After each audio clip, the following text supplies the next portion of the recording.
and that's why I'm not allowed within 150 yards of that church. Welcome to King of the World Chat. The points don't matter, and neither does the topic. Or anything else for that matter. Why did you do that? Why'd I do what? What prompted you to do this? Oh, the time for that is past. Anyways, moving forward. Would you like to apologize to the good people? No, in no way, shape, or form. They know why.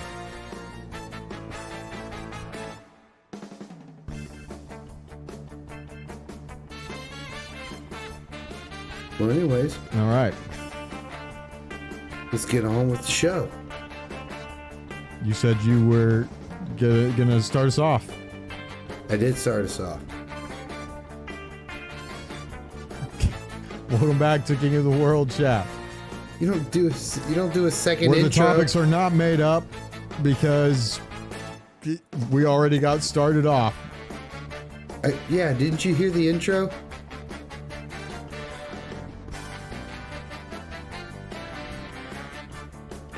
That's up to you. I don't know what they will. How is what you heard up to doing me? The edit for this episode.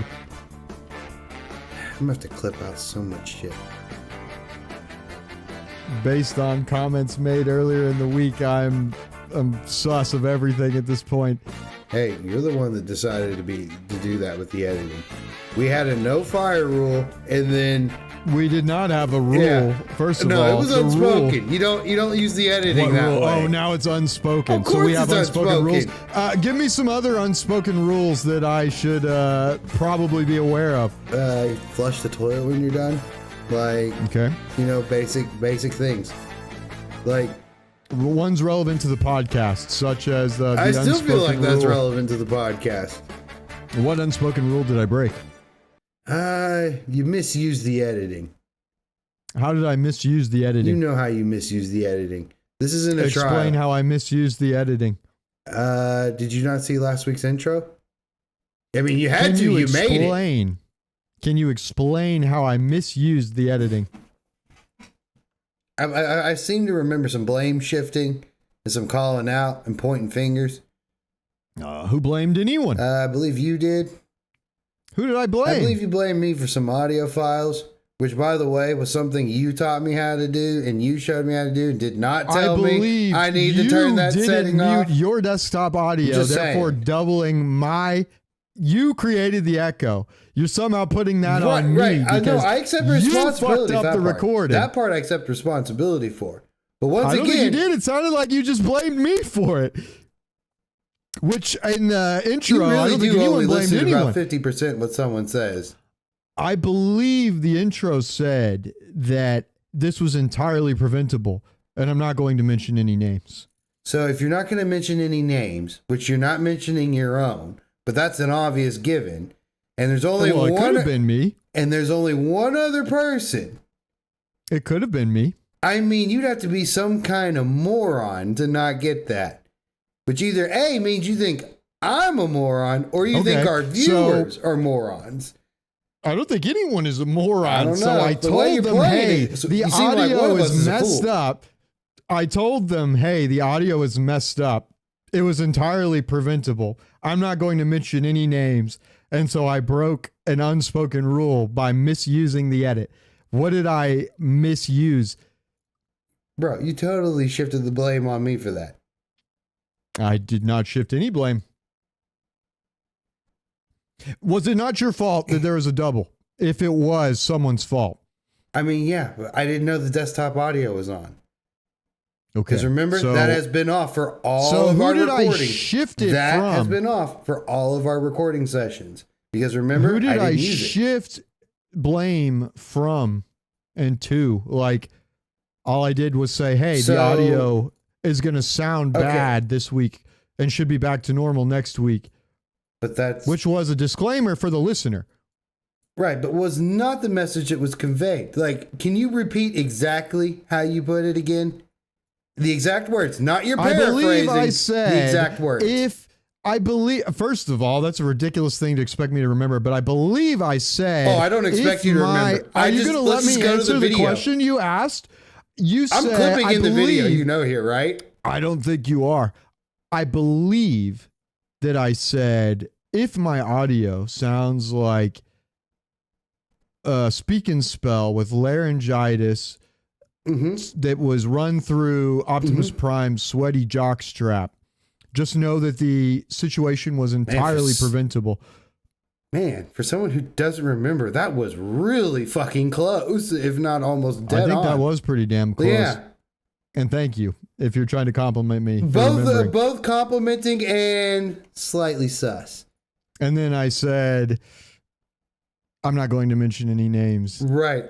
So, which you've identified at the beginning of this episode was somehow like anyone watching that would have gathered if anything, it wasn't shifting blame. It would be just saying this is why. So you would prefer I didn't tell. So when you say not mentioning any names, but that means that there's a name to mention. So this is you telling me that you didn't think that was funny. And that was breaking a rule. I think, like I said, it was shots fired.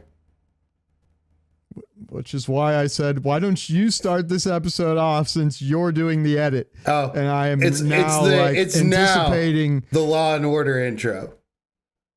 I just know that if you somehow change words around or you make it say something that I didn't say, no. I will not. I will not break the honor code there. Every audio where someone starts, it will not be clipped up words. Actually, that's a spoken code. I've told you. I was like, hey. If we ever did that, it would make it completely obvious that that's what it was, because that would be funny. If it was funny, I wouldn't be mad. Well, I mean, like if it's funny enough, you can get away with pretty much anything, almost. Like, if it's funny enough to make me laugh, then that's the only way. Which really isn't all that hard, because I've seen you laugh at some stupid shit. Yeah, that's true at times. But you like to laugh at dumb shit, man. I do, but I will tell you this also. Like, it is sometimes harder than I would like it to be for me to... not laugh? No, for me to get a laugh. Oh, to get a laugh? Yeah, not like as in get one. I find that a little hard. For something to... No, I'm telling you, I don't laugh as often as I would like to. You don't live, laugh, love? I do my best. Oh, man. I thought it was eat, pray, love. No, it's pray. Wish it, want it, do it. I think that's... Everybody poops. That's the book. Now, there's the Bible. And you know what? I was about to congratulate us on the last episode for not talking about poop until we got to the story about dog poop, and chalk this one up as the poop reference for this episode. So, yep. Hey, we can't flip the board again. We mentioned poop again. We eventually are going to make that board. You see, taking a shit is the grand equalizer. It's like... Everybody really poops. Everybody. Oh, and that's why shit happens. I would say, think of your heroes. Guess what? They take shits. Hey, I believe that was my advice for men that are like intimidated by talking to pretty women, or the reverse. If you're intimidated as a woman by talking to pretty men, or a man that wants to, whatever. I'm gonna be honest, if you're talking to a pretty guy, they're probably not what you're looking for. They're probably playing tune a piano, but you can't tune a fish. You could imagine them in their underwear, or you could just remember. You know what? That person drops some fucking stank pickles sometimes, just like everybody else. And then you have power. You have, as Seinfeld would have said, you have hand. Or have you seen that one yet? You could just shove pennies up your ass. You could do the ass pennies. That's our second reference to ass pennies. One of these days, we'll have to tell them about ass pennies. No, they should know ass pennies. That's an old video. It's a hilarious video. You should check out ass pennies on YouTube. That man went through some serious math and pennies. That's fantastic. Excuse me. Hey, speaking of, Mountain Dew. Yeah, still waiting on the papers. Where the fuck have they been? I don't know. They're late. I drank enough of the live wire to glow at night. I assume that's what that you didn't actually have lighting in your house. That was just a residual That is just effect. a clear tube that my piss is running through. Interesting. Yeah. I'm thinking about like drying it out into a dust and selling it as radiant. You know? Glow in the dark watches. That's certainly an idea. Can't believe people used to drink that shit. Fucking radiant, dude. Like, are you kidding me? I have an idea. I found some liquid plutonium. I should drink this. Seems legit. It did until it didn't. Yep. And then a little joke's on us. They become the first X-Men. Should have drank the radiant. Sounds like a conspiracy theory. The world's full of them. Wow, it was full of them. Well, let's touch on that. What where is it? Not that one. There we go. What are the most ridiculous conspiracy theory you've heard about in gaming? SoCal Lady Killer. The SoCal Lady Killer was brilliant. I would say that one. That was fantastic. That was fantastic. Hats off to that guy.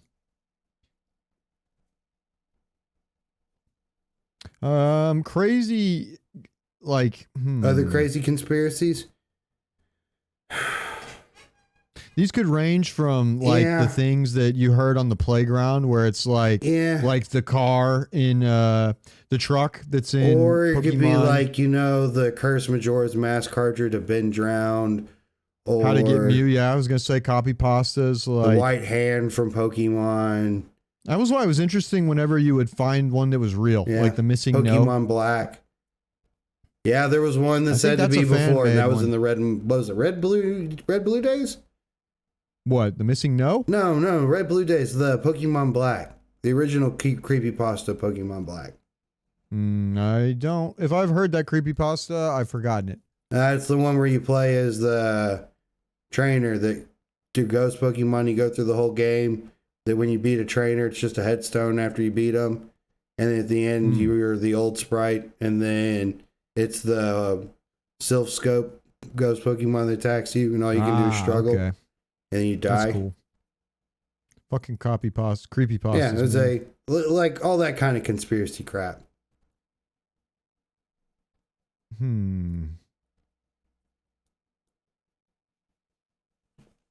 Yeah. I think that the originally, like, people used to say, like, a lot of cheat codes were that way, right? Like, kids would be like, you could get like naked Lara Croft on the old Tomb Raider games. And then, like, I think the developers eventually on like one of the Tomb Raider games, they put in, there's a cheat code that people thought would get you like naked Lara Croft, but she would blow up instead. Kraft mac and cheese. Like, don't ask where it comes from. Don't ask where it comes from. It's but eventually, if you tried to put in that cheat code, it just blew Lara Croft up, I think. Yeah. So that's kind of cool when they put stuff like that, when the lore becomes like implemented into the when all the insane crap, and then they just like, hey, let's put it in the game as like a total like underhand. Remember everybody saying you could get Master Chief with no helmet on and actually see it? Yeah. And then it turns out he's wearing another helmet. They're like, did you think we'd actually edit his head in? Because stupid. It would be fucking stupid to take Master Chief's helmet off. Yeah. You know, for like a TV show. Who the fuck would do that? Who in their right mind would think that up? Seriously, if you thought that up, quit your job and go do something else. You know, I never watched a single episode of the Halo TV show, but I do remember when it first dropped last year, everybody talking about, what was the joke? Okay, so there was hopes for that because there was like an older live action thing that was pretty good. Well, like the Spartans were only in it for like the last few seconds. Like, what was it? Oh, Master Cheeks. That was the joke because he's like, he comes out like, and he's not wearing anything and you can see his butt. Showing Master Chief's butt would have been much better than showing him with no helmet on. Yeah, no, like, you don't do that. It's fucking stupid. Master Chief with his helmet was supposed to be like Batman with his cowl. He could beat anybody under there. So like hats off to like Judge Dredd getting a big name actor, keeping the helmet on. Yeah, the whole dude, time. that comes down to what's it called? What's his name? The guy from The Boys. Fucking yeah, man, he deserves so much more work. And the Mandalorian, Pedro Pascal, keeping it on for like almost. I mean, that was central to the plot. Yeah, he took it off a couple times though. Well, and those were important plot moments because it was a big deal for him. Too much.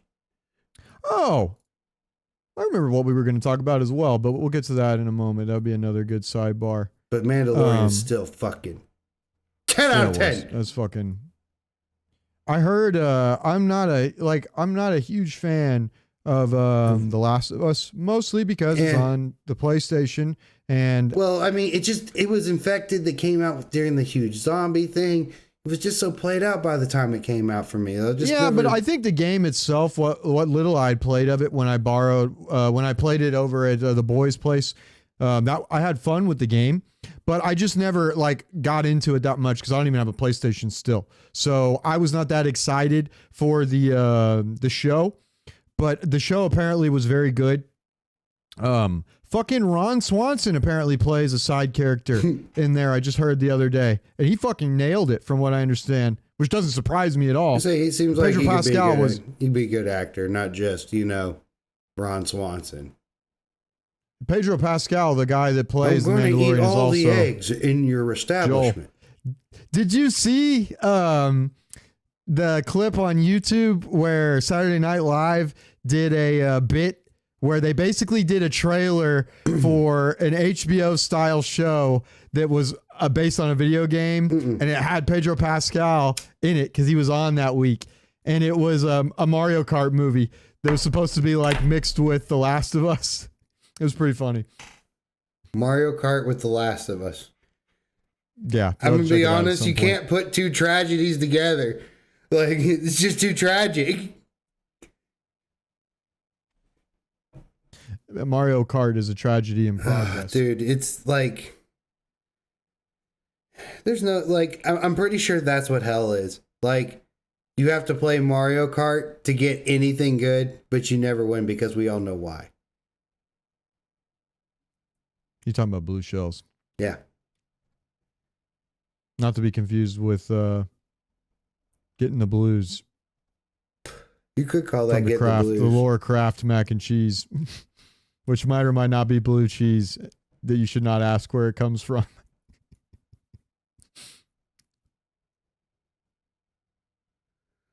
Well, let's get into the meat and potatoes. Meat and potatoes. Hi. Well, last week we talked about some dungeon, a tier list of the Season 1 dungeons in World of Warcraft Dragonflight. One of the things that you, of course, deal with in Mythic Plus is weekly affixes. It's a way, if you don't play the game, to know, basically they rotate weekly and they are all negative, mostly. Some of them are worse than others. We'll say it like that, which is the whole point of what we're getting at today. Basically, it's supposed to modify the dungeons and make the dungeons play differently. Some of them are better at that than others. Some of them are questionably, do they add fun? Like, I think, I guess that depends on you personally. For me and my brother, though, we're going to tell you which ones we thought were worse than others, not as bad, and maybe we can touch on. There's an idea floating out there. There's a lot of ideas wherever floating ideas float. out there. That's true and real. That maybe they should do some that are positive ones. I think that would be interesting. I think with our whole working system for like if we were going to do a scoring system for Mythic Plus instead of just a timer that works that way, which again, still going to continue to advocate. If the timer was split up into sections, that would be better than it is now because you're not automatically punished because you fucked up at the beginning and everybody wants to leave. You could score differently depending on which affixes. Like if they gave you a bunch of positive ones and made the dungeons harder, you could turn them off. And I think that would arguably be a better system because you sort of decide what you do or don't want to take. That would be one way to do it. If you were going to do positive affixes. I don't know, man. Instead. I think at a certain point, though, it should take away your ability to turn certain ones off. It's like, nah, at this level, you have to have this one on. Like, this has to. Well, if you were going to do negative ones, effectively, think of it like this. In Halo, you have the skulls. No, that's not a bad idea right there. Doing it like kind of like the skull system. No, that's what I'm saying, is it works like that kind of. I see what you're saying. Now, that actually is not a bad idea. You know, like, it's like, okay, we can turn on these affixes. It's going to increase it by this much. Eventually, you want to have them all on to be getting the best. Unless some of them make it easier and like you could turn those off. But yeah, effectively you can, and that would add a lot more replay value as well. If they could be a lot more creative with them. And they tried to do Thundering as a risk reward because the way it works, it's the seasonal affix. So that's one that's on, once you get to a key level 10, like a Mythic Plus, basically it's the dungeons. They get harder as your key level increases. They add like more damage and more health to each enemy in the dungeon. And once you get to different levels up to 10, it adds more affixes or skulls, if you want to think of it that way, that are all negative. And at 10, you've got the seasonal affix, which is in every week at a plus 10. Yeah. And you definitely want to be doing a plus 10, above plus 10s eventually, because you're rewarded. Well, you're supposed to be rewarded. At least better. It's not fucking Spitefuls anymore. Spitefuls were such bullshit. Spiteful, I was not a fan of. I hated Spiteful sucked because in the same way that the timer for the whole dungeon sort of puts a damper on the whole dungeon based on how you do, Spiteful made you split things up differently because it would spawn a mob that was a fairly dangerous mob that would spawn once you got to a certain number of count. If you don't know what count is, every enemy that's a trash mob in the dungeon has a certain number of score. You have to get to 100% and beat the timer to upgrade the key. If you get to the end and you didn't finish, then you got to go back and kill more mobs. This is typically the tank's job to come up with the route because they're the ones that pull. Anyone could do it. But it's not typically a job. It's just that y'all need to know the route. Like, y'all are the ones who have to know. Since you're the one that pulls, basically. The right, like, honestly, as DPS, you can really get away with not knowing the route. Just follow your tank. Like, everyone is going to be mad at you if you're the tank and you don't know the route. Yeah, because you're supposed to know it. And that also changes, like, but how we talked about open to deviating if a DPS makes a suggestion. Well, and that's why we said last week when we're raiding like dungeons, put your foot down and be like, I'm the tank, I make the route. And it's like, whoa, time out, bro. Yeah, no, that would be a ridiculous thing to do. Yeah. The thing is, as I said a second ago, when you get to certain dungeons, there's not really route options. Like, and a lot of that's season 1.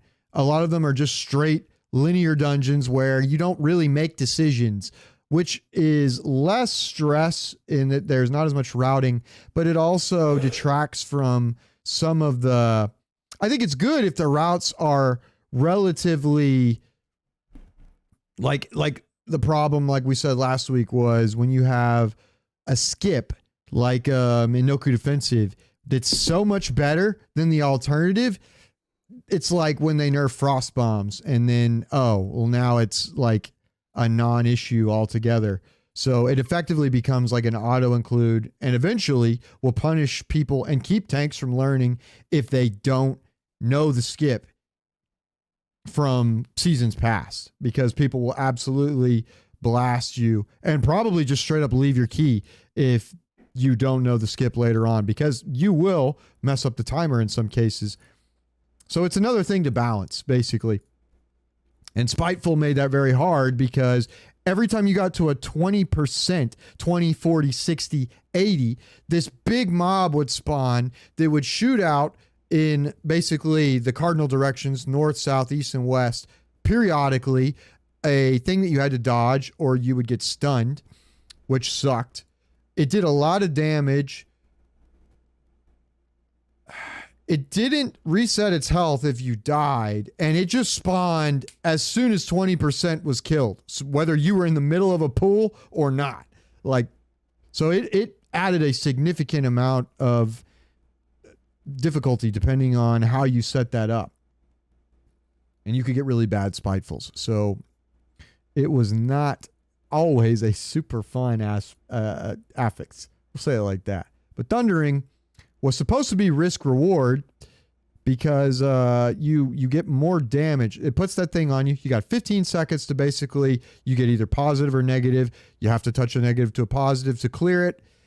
While you have it, you do, what is it, 30% extra damage? Yeah, I think you have like more health too while you have it. I think it's just the damage, but it's a big damage boost. But if you keep it for 15 seconds, everybody that's got it and doesn't clear is going to get stunned. It takes a shit ton of damage too. Which it happens every minute. So that doesn't sound like a bad idea in theory, but it effectively is like, okay, it'd be like an affix where you're like, oh, by the way, you have to pat your head twice every minute or everyone gets stunned. It's not hard, but if you forget to do it, it will fuck up a perfect run that you spent 35 minutes on and did everything right. And then you get to the last boss, 2 players don't touch, and everybody dies. And it doesn't feel like a super great affix. They eventually changed it in the middle of the season so that the tank always has the negative charge. And that way you have 1 out of the 5 that has to move for cones and stuff that can end up just killing everybody if they move improperly. And it makes that a little bit easier. Thundering is not. I don't think people at large like it. It's not the worst one they've ever had. It's not the best one they've ever had. But it was supposed to be risk reward. And I think most people, like as you get better, you sort of hang on to it longer. So you get more out of the damage. And as you get to the higher key levels, like you'll need to hang on to that sometimes. You could use it on dungeons where you've gotten a little bit behind and you need to like get some more distance. If everybody hangs on to the buff for longer, then you'll kill things faster. But just have a plan of where you're going to go. It's not a terrible idea in theory, but in practice, it's probably not everybody's favorite. So still better than Spitefuls. Pridefuls, that was it. Whatever, Pridefuls. Spiteful, yeah, Spiteful's still a thing. It's the one that, which is annoying more than anything. But it's not really like Spiteful really punishes melee DPS. Yes, it does. And forces range us out. that aren't paying attention. It forces us out of melee all the fucking time. I hate having to get out of the pile up. It's annoying. Spiteful spawns a ghost mob when a mob dies that basically picks one player, fixates towards it, and slowly moves towards them. Didn't they have those in yes, they did. Sunken Temple, basically, a long time ago. And then effectively. And then they had it in not Mana Tombs. Sethic Halls, was it? Yeah, no. It was, Shadow Labs, wasn't it? It might have been Slabs. I think Sethic Halls had No, it was Sethic Halls because it was the Ghost of Roka, wasn't it? Yeah, I believe so. Yeah. Speaking of Sethic Halls, which I think also wasn't that in Blackrock too? Blackrock. Wasn't there a mob like that in Blackrock Depths? Maybe there might have been a fire. Dude, there were so many mobs in Blackrock Depths. It's hard to remember, but dungeons were so much bigger back then. Dungeons were like some of those dungeons were entire zones. Oh yeah. And they one of them is a fucking capital city now.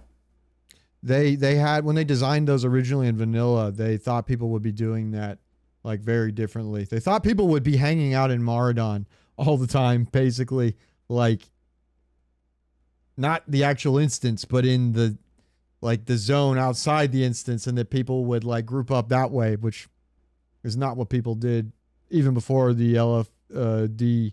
The looking for the dungeon finder existed. People tend to hang around settlements. So Thundering is at everything. It's in every dungeon plus 10, which you eventually want to be, and you will work your way past fairly quickly. Every week it alternates between one called Tyrannical and one called Fortified, which basically buffs big time either the trash mobs on Fortified weeks or Tyrannical buffs the bosses, so that they do a lot more damage and have more health. Tyrannical weeks are less forgiving, it feels like, we would say, because if a player dies at the beginning of a tyrannical boss, you might as well, depending on the boss, reset it. Otherwise, you're going to brick your key trying to kill it with less damage dealers, which punishes mistakes on the boss fights a lot more. But some dungeons are worse on fortified weeks, depending on the pools. And I think the best dungeons are sort of like balanced, like we said, kind of like with, they're hard for different reasons at that point. And then everything else, the other two that you'll get each week, rotates on for season 1, Dragonflight, they did a 10-week season, and it's about to reset. So they're going to go back to week 1, which was Raging and Quaking. Ooh. Fairly easy. Well, Quaking sucks. Quaking is... Quaking's annoying because if you need to res, it's there. It seems to like to really line up with my I-beam a lot. The real shitty part about Quaking is when it lines up with those places where you have to stack in a boss fight and you're not allowed to not, basically. Yeah, and that's... They're supposed to have fixed that in some cases, like the inhale on the worm boss, but I know that we had Quaking not that long ago, a couple weeks back, and that was a rough week because I think it was with Grievous, was it? No, Spiteful. It was Spiteful. Okay, so the ones that we're going to be rating, basically, Thundering, Fortified, Tyrannical, Raging, Quaking, Bursting, Grievous, Sanguine, Volcanic, Storming, and Spiteful. I think that's all. And then Explosive. Fuck Explosive. By the way, we're just going to throw the timer down in F tier. Just because it's a shitty way to do things. It's cheap. It's just lazy. Yeah, it's a lazy way to add difficulty. Yeah. I don't think it's a terrible system, but I think it's fine to have a setup there for speedrunning, because that gives the speedrunner something to do. Let the crackheads go do what they want to do. Shout out to speedrunners. Yeah, they know they're crackheads. They know what they are. They don't deny it. Do they supply it? No, they don't. They use it. Speedrunners are not suppliers.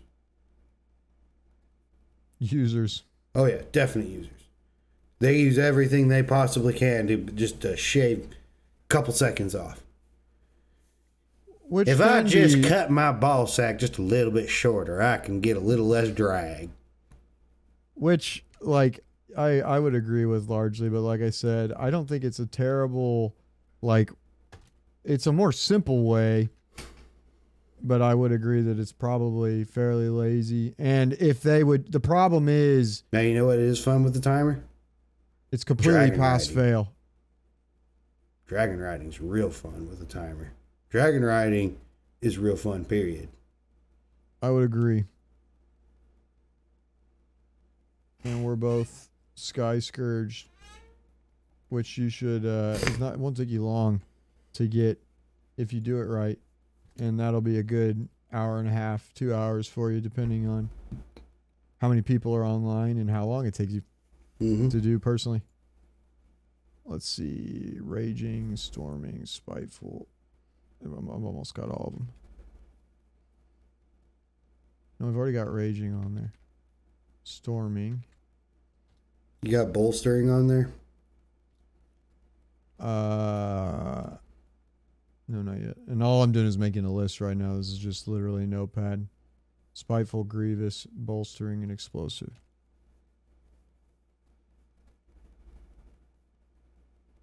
Grievous is already on there.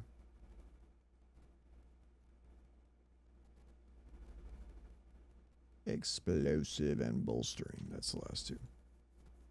All right. Well, then let's start with Fortified, I guess. Which is one of the basically weekly ones that alternates. Every week you're dealing with, every other week you're dealing with this one guaranteed. Makes all of the trash mobs in the dungeon, everything that's not a boss, basically gets a big health boost. Specifically, non-boss enemies have 20% more health and inflict up to 30% increased damage. Okay. So I guess we'll start off with Fortified. That's one of the weekly ones. It's on every other week. Makes the mobs beefier. Tyrannical for the trash. Starts at +2s. All right, so basically, if you don't know what trash is, trash mobs are anything that's not a boss mob. That's it. That's all it is. So personally, I think Fortified is a good affix. Like, making the trash like the average general mob, antagonist, platoon, sprite, whatever you want to call it. I think making that stronger and hit harder, and I think with making it smarter would be another good add. Like, for example, like, well, I guess they kind of do that when we get to saying one. We'll discuss that. They do seem to be smarter. I would say they do seem to be fucking smarter, don't they? Bastards. They sure do. Anyways. Okay, let's look at it like this. Of the 8 dungeons that are in Season 1 right now, which ones are worse on Fortified? Which is generally not as bad as Tyrannical. I think most people So Azure agree. Vault is definitely up there when it comes to Fortified. That beginning trash is pretty rough with the crystalline if you don't know what you're doing. Lashers. But straight up harder, I think, like, more likely to fail, probably Temple of the Jade Serpent because of those last few pulls, but definitely the last one. Oh yeah, the last pull is harder than the boss. But I feel like that one's fairly balanced with the difficulty level of the last 2 bosses on Tyrannical weeks. Dude, even on Tyrannical, they're worse than the boss. Dude, that last boss is not bad at all. No. For example, it's Tyrannical this week. And do you still have that at a 20? What? Temple of the Jade Serpent? Yeah, I still have it at a 20. I'll bet you money. If we fail that 20, it'll be because of one of the boss fights and not because of the last. If it is, it's going to be Dragon. The Dragon, yeah. I think the Dragon is probably the worst boss. The Shah boss is not terrible. Dude, the Shah boss is a joke. It's much easier when you stack the adds properly, because it's not a joke if you don't kill him fast enough. He heals himself. And Priest is really good there because they can get rid of both of the touch of nothingness or something else that can dispel, like Agony a warlock. and Strife heal themselves? No, we're talking about the last boss, the Shah. Oh, no. When you fucking send all your shit into the wall. Yeah, which is what I said. If you don't stack up the adds properly, then it's much more difficult to deal with if you don't kill them in time. And they're not, like, and I don't think they get buffed with Tyrannical or Fortified. I think they probably have bigger health pools, but I don't know. Either way, the point is, as you get to higher key levels, they'll have more health. And if you don't kill them fast enough, they're going to heal the boss during that transition phase. But I would definitely agree with you that the Dragon boss is probably the more difficult one because of phase 2. Yeah, which we really need to start utilizing that. We could try. Dragon I don't think Strike, it'll be. It's not going to be hard, dude. The main thing is I just have to aggro on it before she starts casting. All you got to do is taunt, basically, right before. It's like a taunt swap. If you have a demon hunter and you in phase 2, when she does Jade Serpent Strike, it effectively puts a healing absorb debuff on the tank or whoever's got aggro at the time that's hit with that ability, and you can mitigate that by saving your potion as the tank. That will help the healer out a lot. It only works one time, basically, obviously, because of the cooldown. But something else you could do is have your demon hunter taunt right before they do Jade Serpent Strike. And if they do their metamorphosis leap and are in the air while the ability goes off, then nothing happens. They won't take the. You can also demon hunters. When you're in Algathar's Academy, bird boss, you can skip a deafening screech stack. Same deal. You can skip a lot of stuff apparently. Yeah. If you time your metamorphosis properly. I skip explosives sometimes. That's good stuff. I think that's the kind of fix that they should keep in the game, because it's like a skill shot effectively. Mm-hmm. It's just knowing when shit's going to go off and when I need to be invincible. But Temple of the Jade Serpent in general, like I said, I think it would be fair. It's pretty damn close to, but I definitely feel like it is a little bit on the harder side on a Fortified week as opposed to Tyrannical. Other dungeons, Ruby Life Pools is not a cakewalk on Fortified because of that ring is always rough for the healer. It definitely makes that much more difficult. And if you pull the fucking those last fire channelers dragon, there, plus the fire lash to channeler and the storm surges or whatever. Oh yeah, those guys. Yeah. That's Ruby the toughest Life pull in the dungeon. That 2 channeler pull. Mm-hmm. Let's see, another one that is probably a little rougher when it is. Court of Stars isn't that bad. A few of the things are a little rough, but none of that's real bad. Easier in general. I mean, you should know to kill the imps that way anyways. Yeah. If you're not doing the imps properly, then somebody's dying. Which maybe is everybody. Surprisingly, how many of y'all don't know how to do that? I mean, like, how are you in a 16 key or plus and you don't know how to fucking do imps? You know what? I think that the reason that happens is I think people gear up in other ways that is like their preferred way to play, whether it's raiding or PvP. Your gear does not mean you can just jump into 16. Then they've got gear and they think, oh, and maybe because it's old dungeons, they're like, I remember Court of Stars. I played in the Legion. No, you fucking don't. Sometimes they don't. But we're getting off. What else? No Coup Defensive is definitely not a cakewalk on... No. The Necro side is rough. The electrical side is but... No Coup Defensive is probably one of the most even in terms of, like, on Tyrannical, that Tornado Boy boss is, like, the difficulty check for the dungeon. Yeah.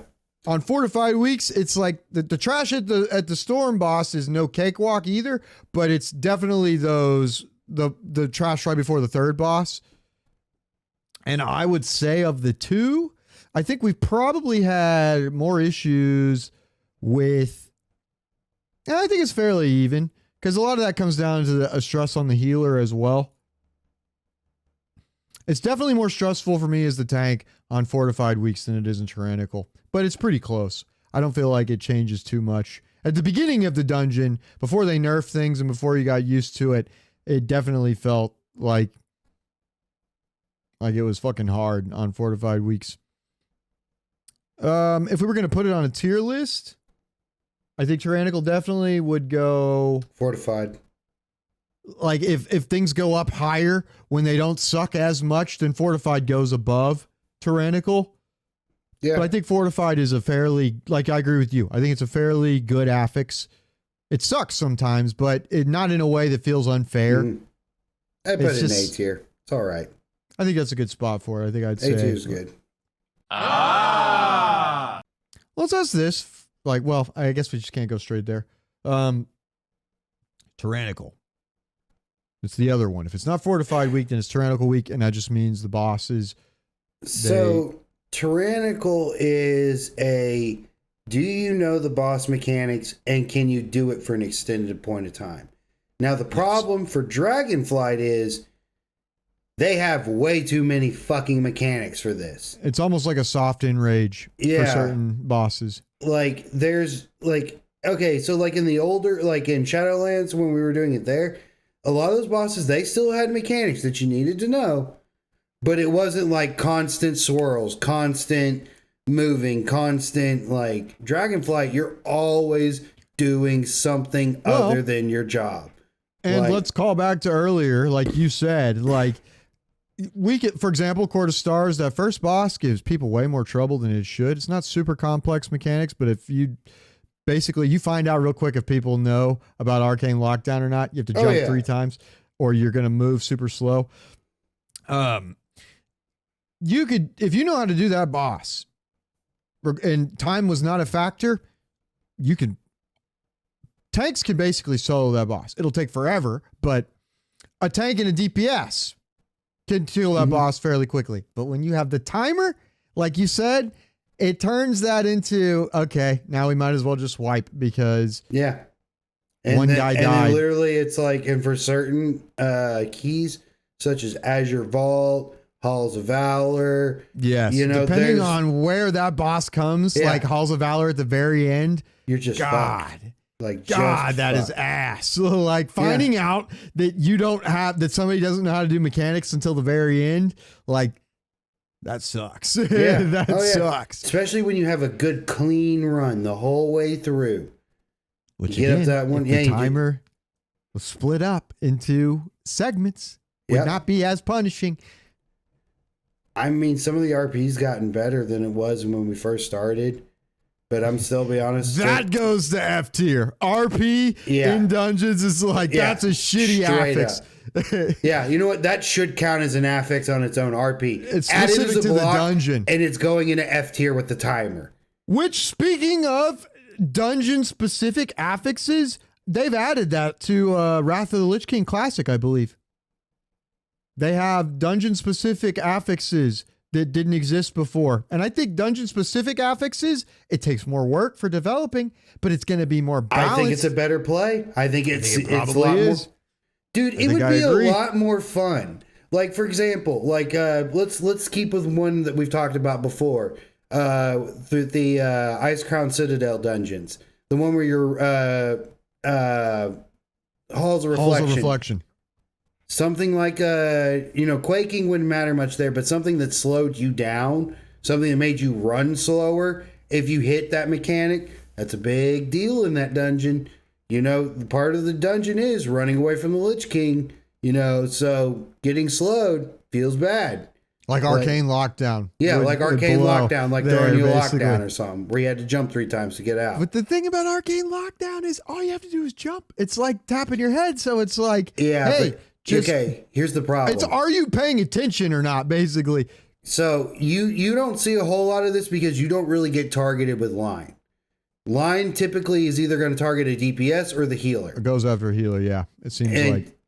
And when you're jumping, if it appears at the wrong time when you're midair, there's nothing you can do unless you're like a demon hunter or something. Or because you're in air. Super mobile. Yeah, you're stuck. We have multiple options. So it forces them to either jump forward, which same deal. You could be jumping right into death. But effectively, again, is not an issue if you know it's coming and you're paying attention. Well, once again, you can just get bad RNG is the point I'm making. That jump mechanic puts it up a little bit to RNG. It's like there is an instance where it doesn't matter how good you're doing. It lines up. No, it does. It lines up that way that you should know when this comes up, the line is coming afterwards. Yeah, but like once again, you don't know where it's going to get placed and when. And that's what I'm saying. My point is that it's not like quaking. I understand. When it pops while you're making you the point that you can plan ahead. Well, here's what I'm trying to get at. Are you saying that it is effectively impossible certain times if the random numbers are bad enough? No, I'm saying there are cases where I've seen the healer doing the mechanics and he just gets screwed on the RNG with the line because he's in midair and he can do nothing. Like, because he just jumps straight up. He can push forward, but he's only going to go a little bit. And he's got to basically initiate that hop again. He can't run because Arcane Lockdown won't let him move. So he has to jump, which once again, since he's slowed, his jump is very small. It's a very short bunny hop. So if it's just in the middle where line's already started, mid-jump previous, he's fucked, dude. He's not getting out of that. I'm not going to try to argue with that because... I'm telling you, there are just some, and that's just with quarter stars. Of some people, and it's a small window, but there are some things that just over-engineered. There's way too much going on. Sure. But that's why, Veximus, for example, the big elemental boss on... Veximus is a good example of a lot of mechanics, but that's all manageable. Well, my point is, you're talking about things that overlap. Like when Arcane Lockdown, which it always does, overlaps with the orb, which is why I said... Dude, it sometimes overlaps with line and cone. It should not punish you as much if you're ready for it. But there are certain times when, Veximus, where you let him eat one orb, just one, and I learned this from Quasi again, but if you eat one orb at the beginning... It changes when Arcane Fissure, which is a big thing that hits everybody, regardless of where they're at now, lines up with mana bombs. It lines up badly if you don't offset it that way, and it's going to make the healer have a hard time keeping everyone topped up to survive the fissure. But if you do that, then it stops that. So that can be, when you can be mitigated by something like that, I don't think that's as punishing. But if it's the experience of players that That happens more often than not. I'm not going to argue against that, but that's why I asked if you were saying you felt like it felt like completely unfair sometimes. Yeah, no, like I'm saying, in a lot of those which I would argue Quaking does. You can't do shit about. Yeah, that's what I'm saying. Some of those boss mechanics, it's just like, hey, this is going to come down to a slot pull. Like, you could do it all right, but you could just get screwed on how it turns out. So this is what I'm just like, when there's a mechanic where everybody has to stand in the same spot, like the like big the runes explosion or second to last boss in Vault, which you have to do sometimes. Mm-hmm. Quaking, which we haven't gotten to yet, is an affix that basically it puts a circle around everybody that they know for a few seconds it's going to go off, and if you're overlapping at that point, it's going to do more damage depending on the more players that are overlapping. So when everybody has to stand together, it will kill everybody. Mm-hmm. So when it makes you stand in the same spot because it's random when it comes up, you can mitigate that some way by using a weak aura that tells you when Quaking might be coming. It can't tell you specifically when it will be coming. That is RNG. Like, sometimes you can't do anything about that. I was asking if you're saying that you feel like Arcane Lockdown, which always comes before the orb, feels that unfair, because I think that's a separate level of unfair. I'm not saying it doesn't again suck. For the third time, it's not always, but it can line up, and I have seen it do that before. And I'm saying in those situations, when there is a chance that it just comes down to a slot pull, that feels bad, because that literally makes the players to a point where it's like, hey, we may just wipe you because no other reason than fuck you. Like, I'm not saying it. So you're that's all I was trying to get at. You're saying that you feel like it's impossible for. I'm saying that whenever there's a chance for it just to be like, there's nothing any player could have done. There's nothing. No one could have solved this, because this is literally set up a way that forces you to fail. And there are some times in that situation it happens. I was just trying to get clarification there, because like I said, I would say I never once said, no, this like Arcane Lockdown should be removed. It's like, I didn't say you said that. I did not say you said that. No, but like, I mean, that's like the extreme that you were going to. No, like, it wasn't. All I was saying was, we agree that what sounds like you're describing is the Quaking situation. You don't have a choice, and if the randomness pops, you're just fucked. Because if you have Quaking, you got to be standing on the room. Plus, you got to clear thundering. Fucked you. But you're saying that is the case for that first boss in Court of Stars. I'm saying it's one of them sometimes. Okay. I am not trying to say across the board. I didn't say you said across the board ever. Well, you just keep going back to the first boss of Court of Stars. No, I'm trying to clarify something that I feel like is not. I'm gonna be honest. I think everybody else has got it. You might be the only one behind. No, I don't not have it. I'm saying, are you saying it's the same thing? You don't got it. No. For the last time, and then you could decide for yourself, listener. Like, I'm saying this is a fuck you mechanic, and you're saying sometimes this is a fuck you mechanic that they can do nothing about. There's no way for them to be ready for it. Yeah, there's no situation, there's no solution they have. Okay. I can't argue against that, but it is my experience that Arcane Lockdown always comes right before the orb, so you should be jumping to the side in a safe direction before that happens. Assuming you're not jumping into cone or into mobs. In a safe direction. Do you realize how small that is? I do that boss multiple times. And again, you and I have extra mobility that a lot of classes don't. Yeah, and that's what I'm saying. Like, I've seen it happen. I've seen players I know who are not shitters. I didn't say they were shitters. Bad RNG. Well, that's what I was asking. It's like, and like I'm saying, like, that's what I'm getting at. There's quite a few bosses like that with these affixes in Dragonflight, you know? Not just Court of Stars. I'm trying to think. Well, like what? What would be another boss like that? Second to last for what's it called? Second to last for Azure Vault. Fenrir can be that way, depending on. Wait. Oh, you're talking about with quaking though. Yeah, with I'm talking about. Well, I'm talking about.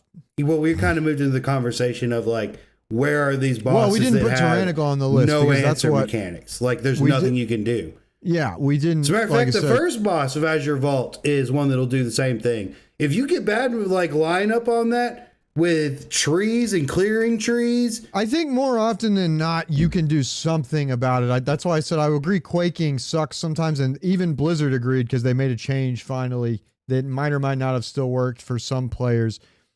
So I would agree. Quaking sucks. Like when we get to that, it can. The reason we brought this up is because you're talking about tyrannical bosses, and those are just and straight tyrannical forces these situations by those making are just straight up, dungeon because mechanics. Some of those mechanics are designed to be timers themselves. It's like, hey, you really want to drop the boss before he starts doing this shit, because once he starts doing this shit, it's almost impossible to get rage. Through.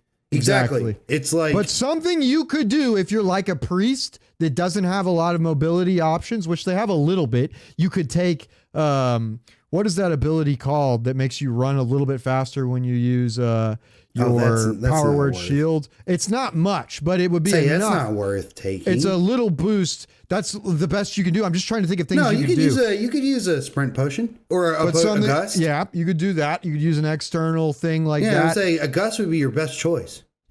If you don't use it already, first of all, everybody that's doing Mythic Plus Dungeon, you should be using big wigs and little wigs because it puts timers for the boss mechanics and moves on screen so you know when that's going to happen and you would be ready for it.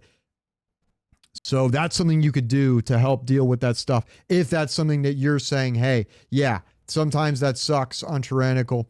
And yes, at large, Tyrannical punishes you much harder. And just like you said, very first thing, you find out whether or not you know boss mechanics on Tyrannical weeks, which it sucks for Mythic Plus because that becomes more, hey, one person that doesn't know the mechanics or isn't as good at dealing with them, or maybe their class isn't, it's gonna make them be taken less, which can feel bad for your experience at the game because maybe people will not pick your class if they don't know any better. Oh yeah. Because there are people out there that are so small brained that they're like, this person isn't like what is it? The one that everybody we just did that everybody likes Priest for because they have Mass Dispel. And if you looked at the numbers for that week, I check out a content creator named Eisen. He puts the weekly numbers for Mythic Plus up there. Priests went way up last week because of that affix. It was not explosive, bursting. Because bursting is a magic debuff and everybody gets it. So the healers have a hard time dealing with it sometimes. But priest is good there because they can, once every 40 seconds or however long the cooldown is for Mass Dispel, they can get rid of that off everybody. So if you're a healer that is not meta, as in not one of the best numbers wise, and doesn't have Mass Dispel, you're probably not getting picked that week, which can suck for you and might make you feel like, well, I love this. I love playing Mistweaver, but nobody wants me to play this week. Yeah. Well, it just comes with utility. Like sometimes certain healing classes don't have it. Well, and arguably, those mechanics are ones that are, which again, if it was more of a positive affix thing that you turned off when you wanted more difficulty, it would be good to have things that incentivize taking a class that makes it good to have them that week. But you don't want affixes that effectively make certain players, if they main a class that's like, well, this class is like, it shouldn't, it's bad design if a class is like so bad effectively from player perception that people won't take them. Right. Like that feels bad. I think that puts Tyrannical onto the C spot. It has potential, but as it is currently stands, it's just not in a good place. Because sometimes the bosses are fun because of their mechanics. Exactly. It just sucks when it feels so punishing. Yeah. So now if you've got a regular friend group and you guys are like, that probably feels better. If you're pugging, it's definitely worse. So I would agree, like C tier, I think is very fair for relative. We got Fortified in A, Tyrannicals in C. Those are the 2 weekly affixes. They're at +2. It's the first affix you'll turn on. And when I say turn on, I mean you're doing a key level higher than +2. You will always deal with those, one or the other, but never at the same time. That would be garbage. Yeah, fuck that. Next on the list. Now we're getting to the ones unless you turn off the timer. Turn off the timer. I do that. Yeah. And then it's just like, hey, can you complete it? You're damn right. Well, or just change the reward structure, like so that like timing. What you mean, like kind of make it like how they did back in BC, like maybe timing, you're unlocking different higher level keys. Maybe you have a loot pool that is. Hey, we're getting off to a whole nother answer. No. Like maybe we're not trying to answer a better Min Plus situation. But we are always adding Mythic Plus. So I'm just saying, like we've come up with some ideas as the weeks have gone on. Right, but we're doing a tier list for. Yes, but maybe if there was a weekly, like a pool of loot that you could get if you timed the dungeon. Will you quit with the fucking face? I'm going to say it, whether or not I know you are. That's the why I'm making the face. Well, then make a face and put your head down. Heads up, 7 up. Heads down, thumbs up. Heads up, 7 up. Come on, man. Get Swifty in here and shit on the floor.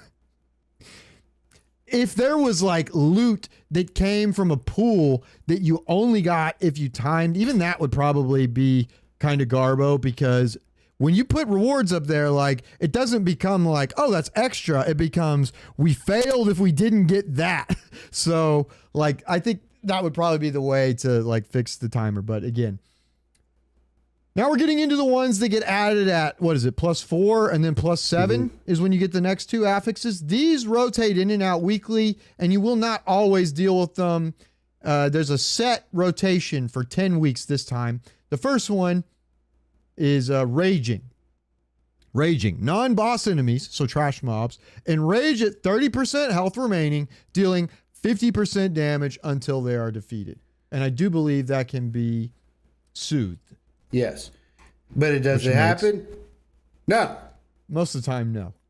But that's better than the ones that like, it's like, hey, Hunter, Druid, they become more valuable those weeks. Like, that's the good kind of like, it's not going to be like, hey, people won't take you if you're not, but it will help you get into more groups that week.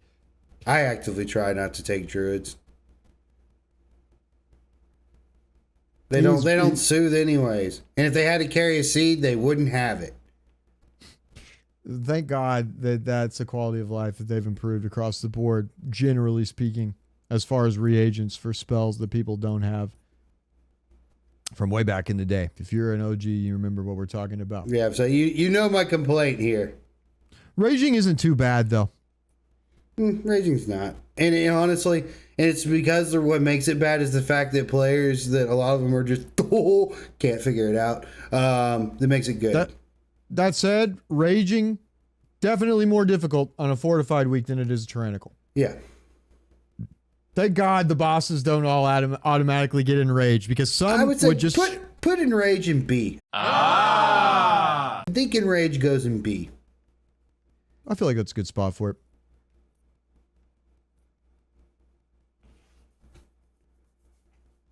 And what do we have next? Quaking. Quaking is the one we were talking about earlier. To give you the actual description, periodically, although it's kind of random, because if you get the weak R, the times I would put Quaking in D. I think Quaking goes down low. All players emit a shockwave, inflicting damage and interrupting nearby allies. That's the other shitty thing about it, is it interrupts. No. You see, that affix also fucking lies. It doesn't interrupt just nearby allies. Also interrupts you.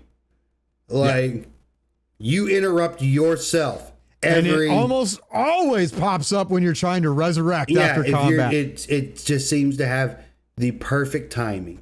Which makes it feel even worse, because it's like, okay, you're in between trash packs. If you use... if you have to res somebody, you're already in a spot where everyone's like kind of eh.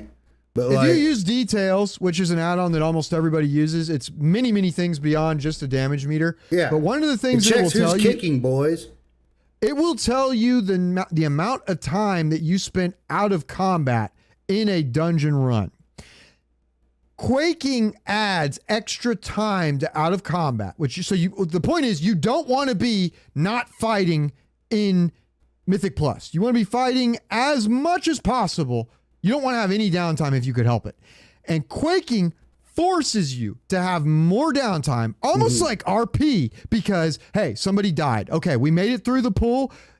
Great. This is good. You start to resurrect. Are you rezzing? How about I kick you in the balls? And then what happens? Quaking, it's like, hey there. Are you trying to resurrect? You remember me?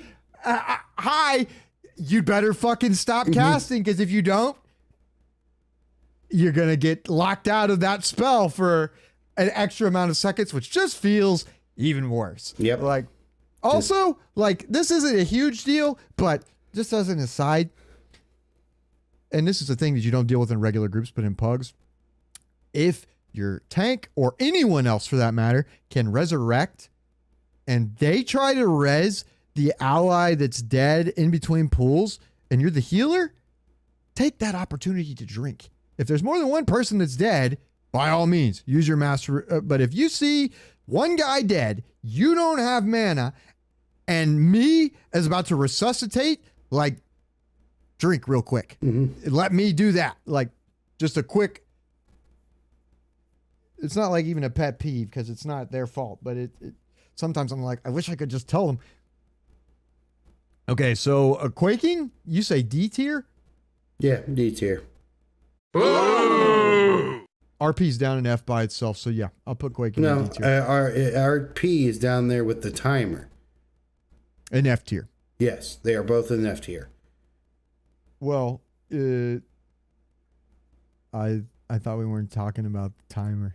I told you that we consider the timer an affix, and it's shit, and it goes into F. Well, a second ago, I was trying to talk about a way to make the timer I literally better. stated and that at the start. Someone was putting their head down because they literally didn't want stated to talk that about, before that conversation even started. So that means we could talk about it.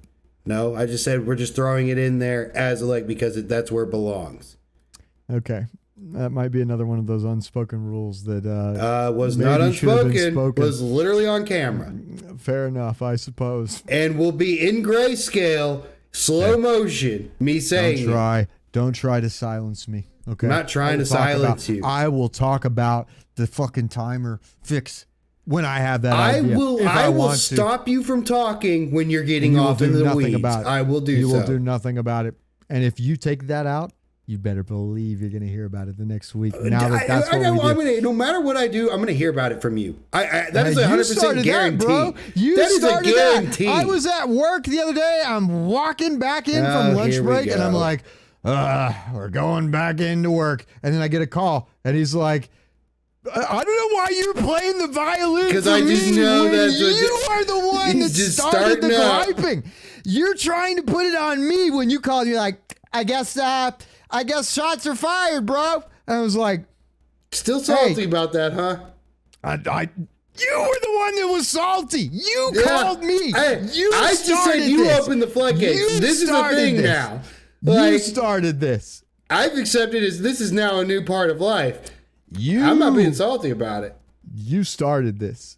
No, I just literally said at the beginning, we're throwing it down in there. It's just that the talking about fixing M Plus is a whole nother video. That's what I'm talking about. I'm talking about like you getting cute with the edit. Okay, wait, time out. First off, you can't say that to me. I haven't done this. You have done this. I have not. You absolutely. Hey, you gotta get through this weekend before you can say that. I have to do it before you can say that. I could very easily just do this cleanly, and you're just an asshole. It would be amazing if you took the high road on that every time. But again, I will also maintain that I never pointed out who made an error. And do you remember what I said on that phone call when you called me to tell me about listening to which was same before shit the episode, you essentially said in the beginning of the video. Which was before the episode came out, by the way. I always give you the option to listen to it beforehand. I always listen to it beforehand. Well, if you didn't have it in there, you could have asked to take it out as well, because that is not an unspoken rule. That is a spoken rule. No, like I said, I decided to leave it because I wanted. So do you remember what you said? No, I wanted this to start. I just didn't want it to be on me. Okay, I'll take that. But do you remember what you said on the phone call? Or what I said after you said, what in shots particular? fired, basically. I said, hey, I also called myself out in the comments section because the episode was out late on this last week because of me. It's sort of like... Yeah, that was more due to... That was technical things. You can't know that. Like... If you... By the way, at the beginning of the... Like... I went to bed on Sunday night with the episode uploading. I woke up, turned on my screen, because I obviously went to sleep with my computer on, and I looked, and it's still at 0%. I'm like... Fuck. Rough. Because that was like a 20 gigabyte upload, dude. That takes a long time. Yeah. Not as much time on... Yeah, anyways. So if it was, I apologize that the episode was not out on Monday. All right, I'd like to give our first official apology on behalf of King of the World Chat for the episode not being out on Monday. Back to the affixes. Where are we at? Quaking was D tier? Yep, D tier. I would agree with that D as well. for dumb. Okay, the next one. Bursting. When slain, non-boss, so trash enemies, explode, causing all players to suffer damage over 4 seconds. This affects stacks. So the more things you kill in succession, stacks on a magic debuff that can be dispelled. I like bursting. I think bursting... it forces DPS to have to think differently. Most affixes we still have to... It should. Like... Most aspects are like forcing me to stand somewhere else or just not be somewhere. But this one forces me to kind of think of how I play the game a little bit. And DPS players, take note, because this man is a DPS main. And he just said, or he didn't say rather, what a lot of people would say, tanks included sometimes, and go, it's a healer affix. And then act like they don't have to do anything differently at all. And then get mad when they don't succeed because of that affix. Yeah, that's because not on the healer. There is healer. things that you could do differently. Yeah. How about don't make everybody die at the same time? Me as a demon hunter, that's one of the things I love to do. You know what I do with that moment? I start chaos striking. I stop splashing. I try to tick each one down slowly. Throw up a defensive. Use a personal heal. Use a potion. Stagger the kills. Mm-hmm. Stop trying to pad your numbers too. God, stop trying to pad your numbers. Fucking use Fireblood. Like, do something. Don't just put it on the healer, but it is mostly one that healers will feel. Some healers just straight up don't want to deal with it at all and they don't play. Mm-hmm. It is harder to find healers for pugs on Grievous Week. I mean, not Grievous, Grievous Weeks too. I don't know if logs are still a thing. I don't think they've ever been a thing in M+. Like, I don't know, like, particularly. Because, one, I just don't use them. Because it's like, why am I doing that? I'm not going for world first. It's not... I don't need to be that nitty and gritty. Like... Mythic Plus doesn't need any help getting, like, more... No. Like... No. But I just don't see why you would use logs like in that situation. It would be helpful at times, but it could be much more damaging. No, than because it would be way more damaging because like we've already got people trying to pad their numbers so they don't feel like they're for their ego basically. Yeah. Like it's like, dude, fuck your ego. No one cares. No one's if you die, nobody gives a shit. You're not going to be top damage if you die. But like, you want to know what's something I haven't seen in a long time? What's that? People at the end of it, at the dungeon or every encounter, throwing up DPS numbers. I don't see that posted in the chat ever anymore. That's probably that is an old thing. If that's not happening, stop worrying about your DPS that much. The only time we're going to take a look is if we're dying to a boss repeatedly. That's the only time anyone's really going to look. No one else gives a fuck other than that. If shit's going right, I do notice? If people are, getting things done, no one gives a fuck. Keep going on. Stop trying to pad those numbers and causing situations. Just do the work. You know what I do notice in that line, though? People will start to just randomly start, like, calling out things about themselves for no reason, seemingly. But a lot of times what they're saying is, my damage is lower than it should be. Mm-hmm. I feel like they'll be like, I missed this. And it's like, hey, nobody said anything. Like, yeah, no one's like... But I think we all feel it inherently sometimes, because I was talking to a healer the other night. This healer is a fucking Chad Resto Shaman, by the way. Thank God for balancing changes. Resto Shaman is in a fantastic place, and they can do good damage. Like this guy, he did good damage. He did nearly 20k DPS on his, which is an alt for him, on his Resto Shaman. And I told him afterwards, I was whispering him, because this guy's a G. I talk to him fairly regularly now.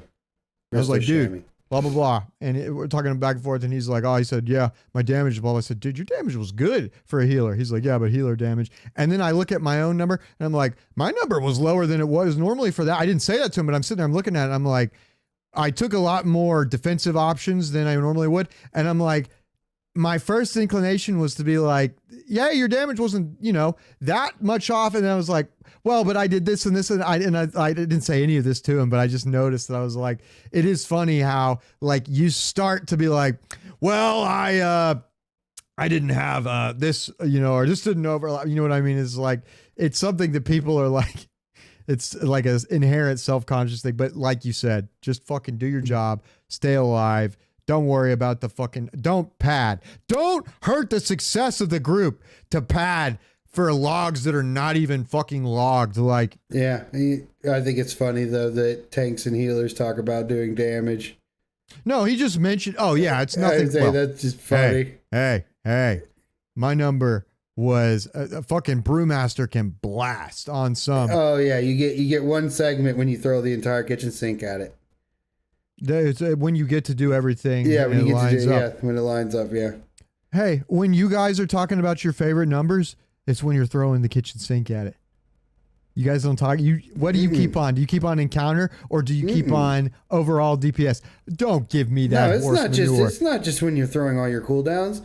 The numbers you brag about the most is your base like crits, like my Unbound Chaos Fel Rush critical strike. Like when I don't have any up, that number I brag about a lot. The most are the ones that are most favorable to you. Like, bro, my Essence Break critted the other day for 142,000, no buffs. Keep going. That's a fucking bragging. Your fucking Essence Break crits. You don't get it. You don't get it. I can't finish if you don't. What? Don't what? Never mind. Moving on. Yeah, it's funny that people talk about damage, and when it stays funny, tanks and healers do. Stays funny. Everybody talks about DPS, but they're not doing it the way he said, like back in the day, where they're linking. And if you're doing that, yeah, it's not happening. Just do that with your friend group. Like, don't do that in pugs. Like, if you're blasting, if you're doing it in pugs, you're looking to start shit. You're looking for a fight. Act like you've been there. Even though most of you probably haven't been. I was going to say, the player that does that is probably like not used to like. Well, honestly, he's probably never been there, is up there, and just wants a little recognition. And honestly, at that point, if you see that, maybe say, hey, good job. Bursting is definitely something that healers would probably rate lower. Although the ones that, and like, if you know, you know. I'm going to say the Chad healers are not as fazed by it. There was a bursting Grievous week this season. That's the second week. I think it's the second week. That fucking sucks. Oh, yeah. And that's coming back around. The second bursting, because all these affixes come around twice in the season per rotation. Bursting was with explosive, which also is not great because explosive for a different reason. But bursting Grievous is definitely Garbo. I think I would say for myself, not being a healer, I think Grievous could be B tier. I think healers would probably want to put it at C tier. I'm gonna be honest. I think here's my personal opinion.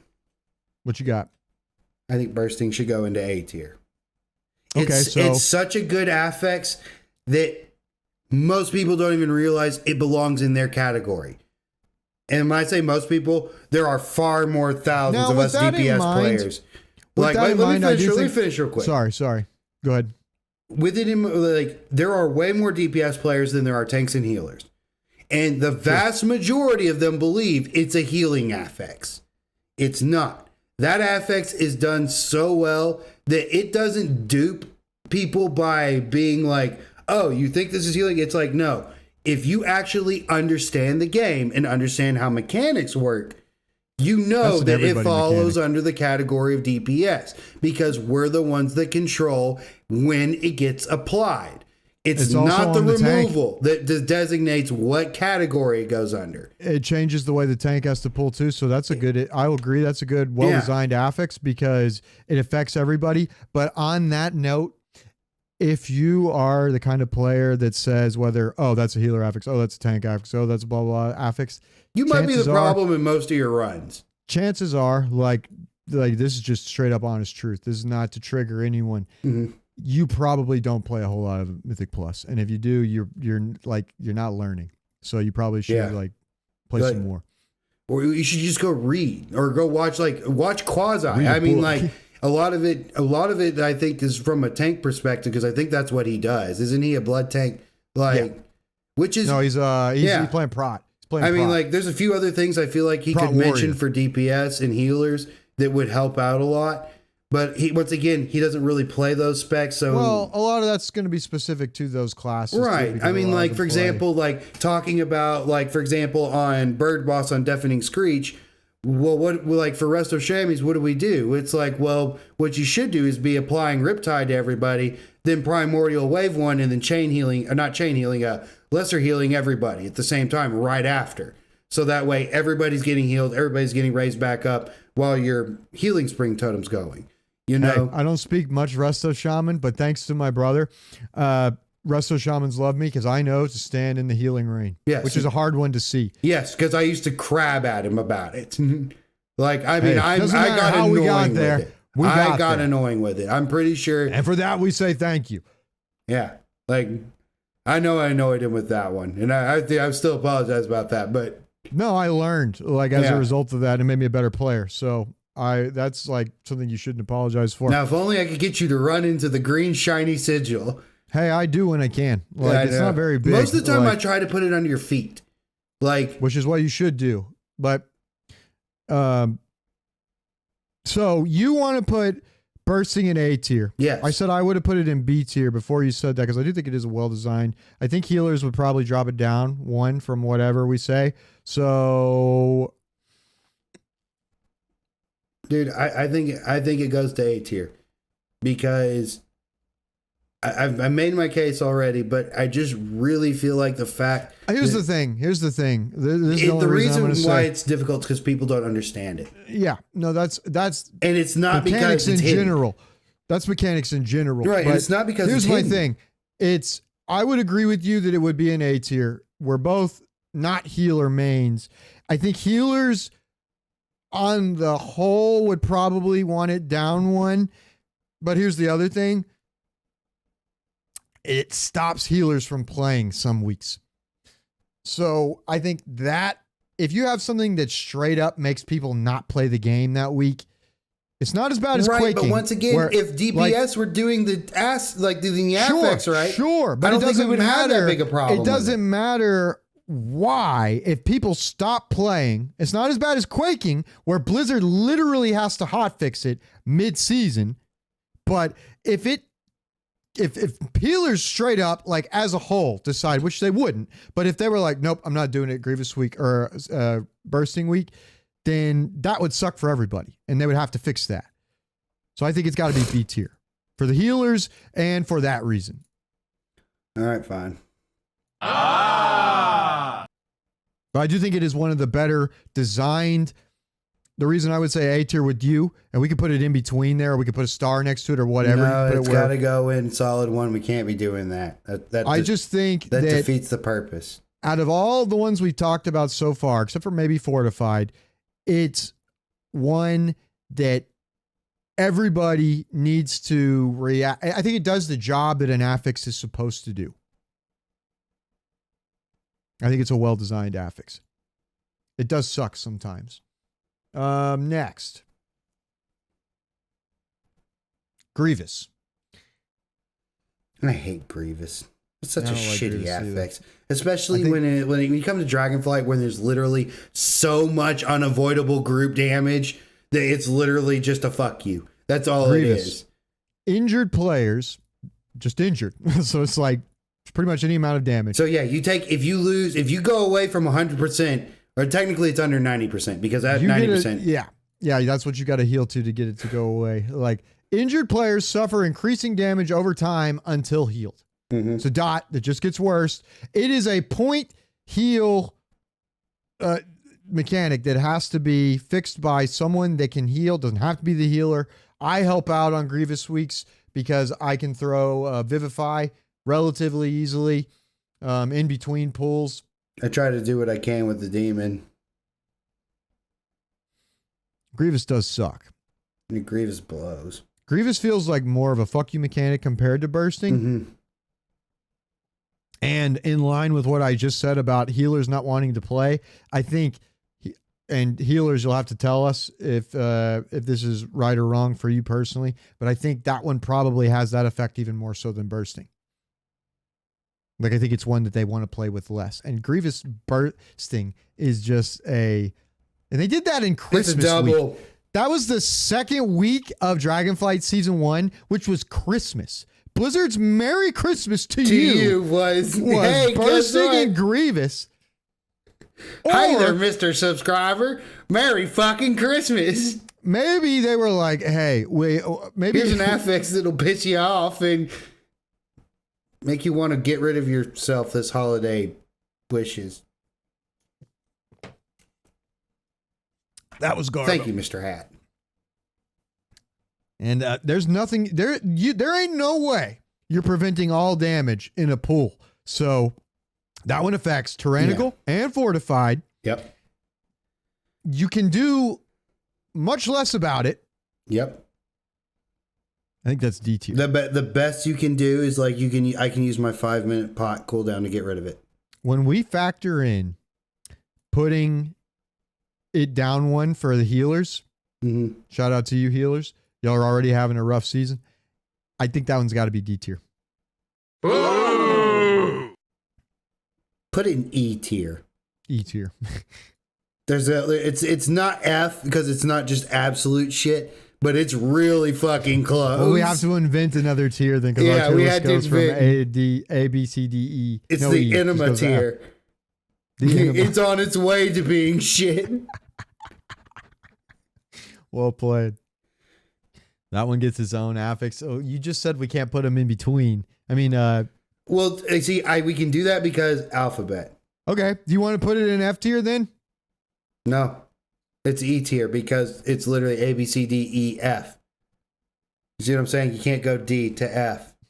Like, if we can't put them in between tiers. It's not an in-between tier. Like, it's not a D and F. It's an E. What's in between A and B, Lee?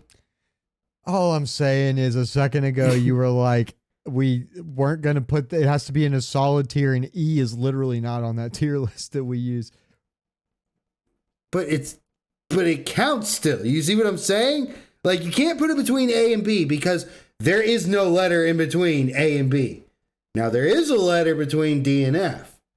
But if E does not exist, you're effectively making up its own category for that. Like, anyways, I guess. All right, fine. Just throw it in F tier. I don't think you get it, though. No, I get it. If you got it, we wouldn't be having this conversation. No. The fact that we're having this conversation. It takes two to tango. So if it's not me, to quote you earlier, that doesn't make any sense. Two to tango? What does that have to do? It does. That just means there's two people having a conversation. I understand what you're saying. You're saying we need to invent another list in the tier, another tier in the list that is not on the tier list. It was just really, like we would. It was really more or less just a joke that is no longer funny because you just had to drag it out now. It's either way. It's my fault. Either way, it's my fault. You've drugged it out through the streets and you slung it around. It's dead. We're not having fun with it anymore. If you laughed Good job. at that, okay, by all means, like.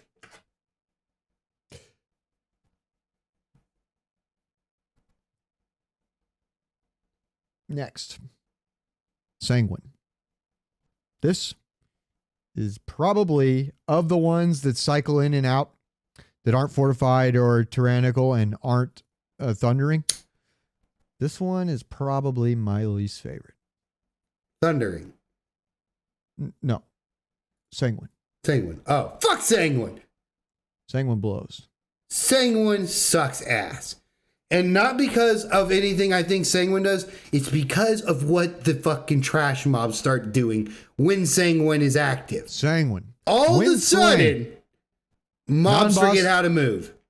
When slain, non-boss enemies leave behind a lingering pool of ichor that heals their allies and damages players. Fuck Sanguine. Everything that you fight in trash is always going to be in packs of at least 2 usually. They're going to be fighting next to each other most of the time. And as soon as they die, you have to move everything out of the Sanguine. And sometimes they don't move. And sometimes you kick them to make them move.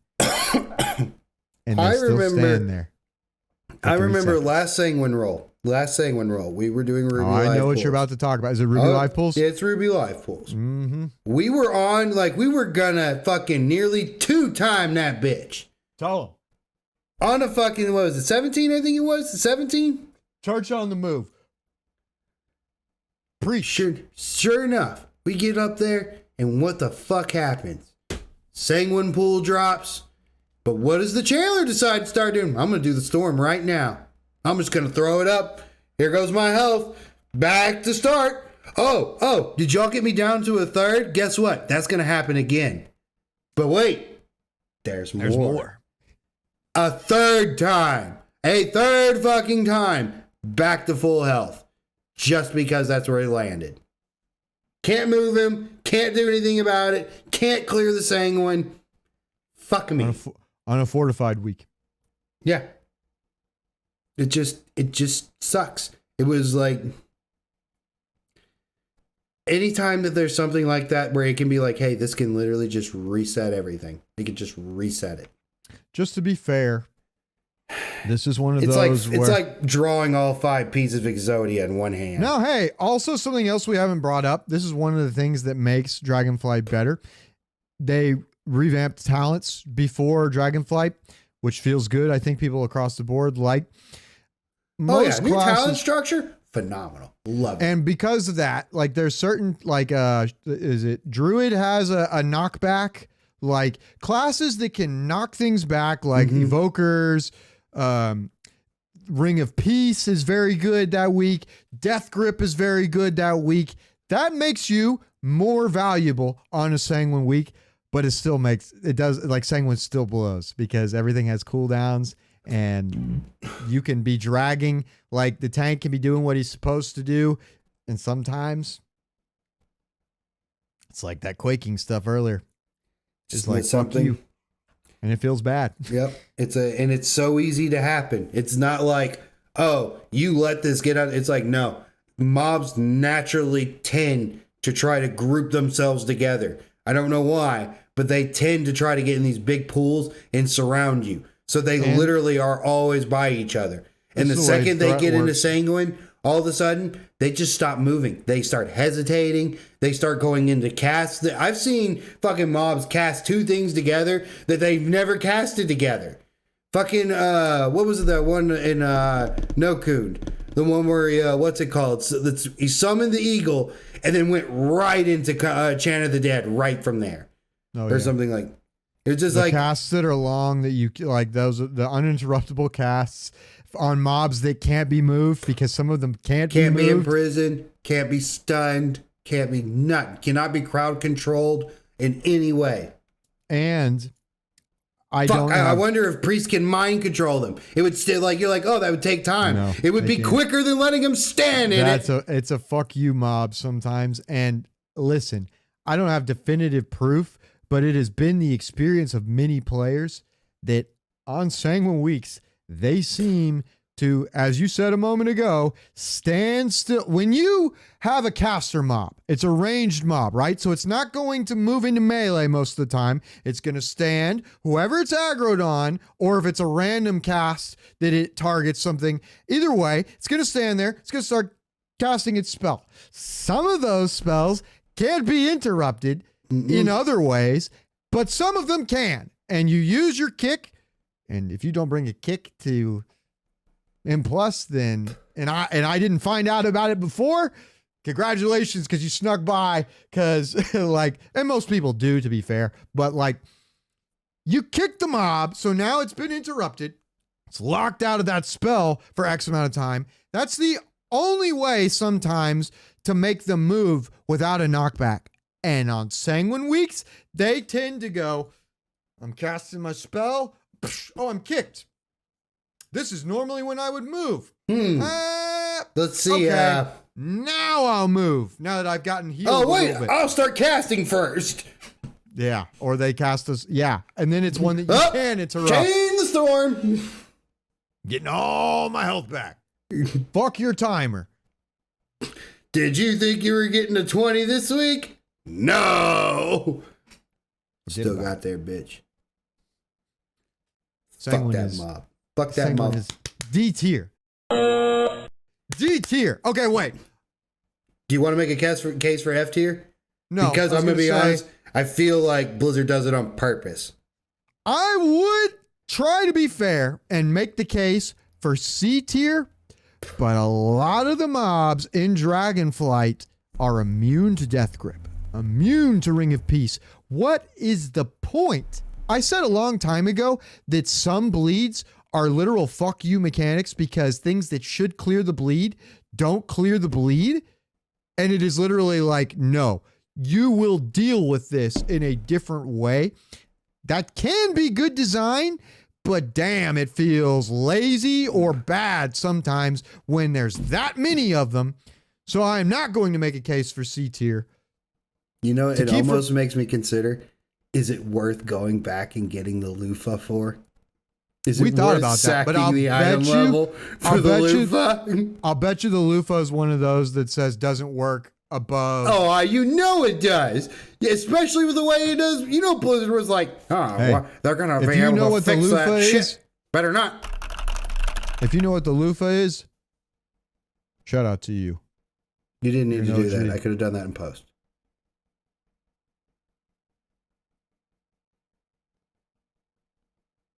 Hey, you get off of my cloud. You know what? Now I'm going to cut away to just my face doing this.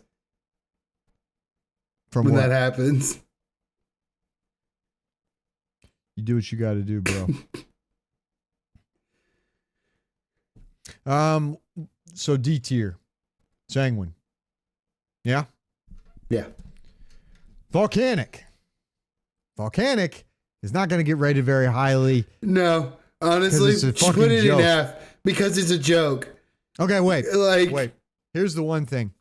This is a unique time because Volcanic is one that specifically hits ranged players more so, which is unique because like most of these are going to affect, like more of them will affect a melee player and won't get you so much if you're like just not paying attention as a ranged class. This one is almost like specifically a problem for ranged players.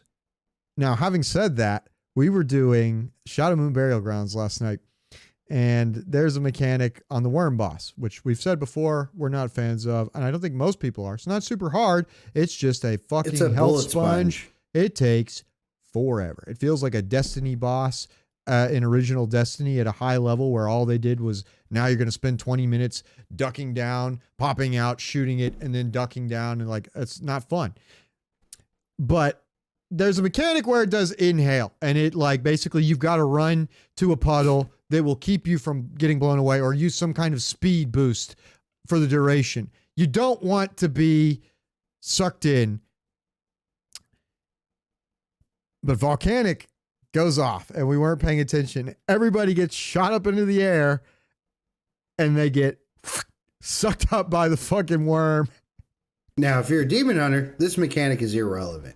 It didn't end up punishing us that bad at all, but it was kind of funny because after that, I was like, what happened there? Because I thought it was a bug. I didn't think it was a bug. I thought it disappeared. My brother goes, no, dude, that was Volcanic. And then I was like, I even told the group in the chat next, I said, hey, watch for Volcanic Comes around again. Inhale goes off.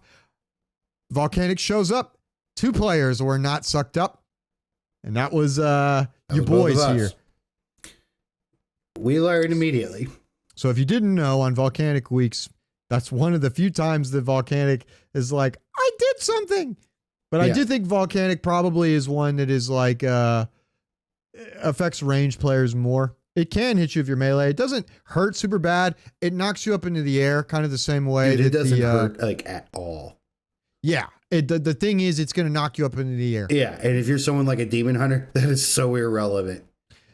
It could be bad on like the Court of Stars first boss. It could be bad on things when you need to move and suddenly now you can't because you're stuck up in the air. It could be bad when thundering pops and you're stuck up while thundering's going off, even though like technically that shouldn't hit you, right? Because you're not grounded like when you're in the air. Anyways, I think I'm gonna be honest. Thundering should be able to be negated if you jump in the air at the moment. That's what I just said. Yeah, dude, that would be cool. Actually, everybody just jumps at the end, and it's like, dude, okay. You would have to time that. Wouldn't that be sick if you could hang on to it for the duration and just jump when it's supposed to go off? No, that would be fun and cool. And Blizzard doesn't do those kinds of things. Oh, damn. Let's have a moment of silence for the fun. All right, I think Volcanic should go in C tier. Okay. Storming. I hate storming. I play melee. Storming sucks. It especially sucks on a season where there's I don't know why you hate it. You don't have to ever fucking clear.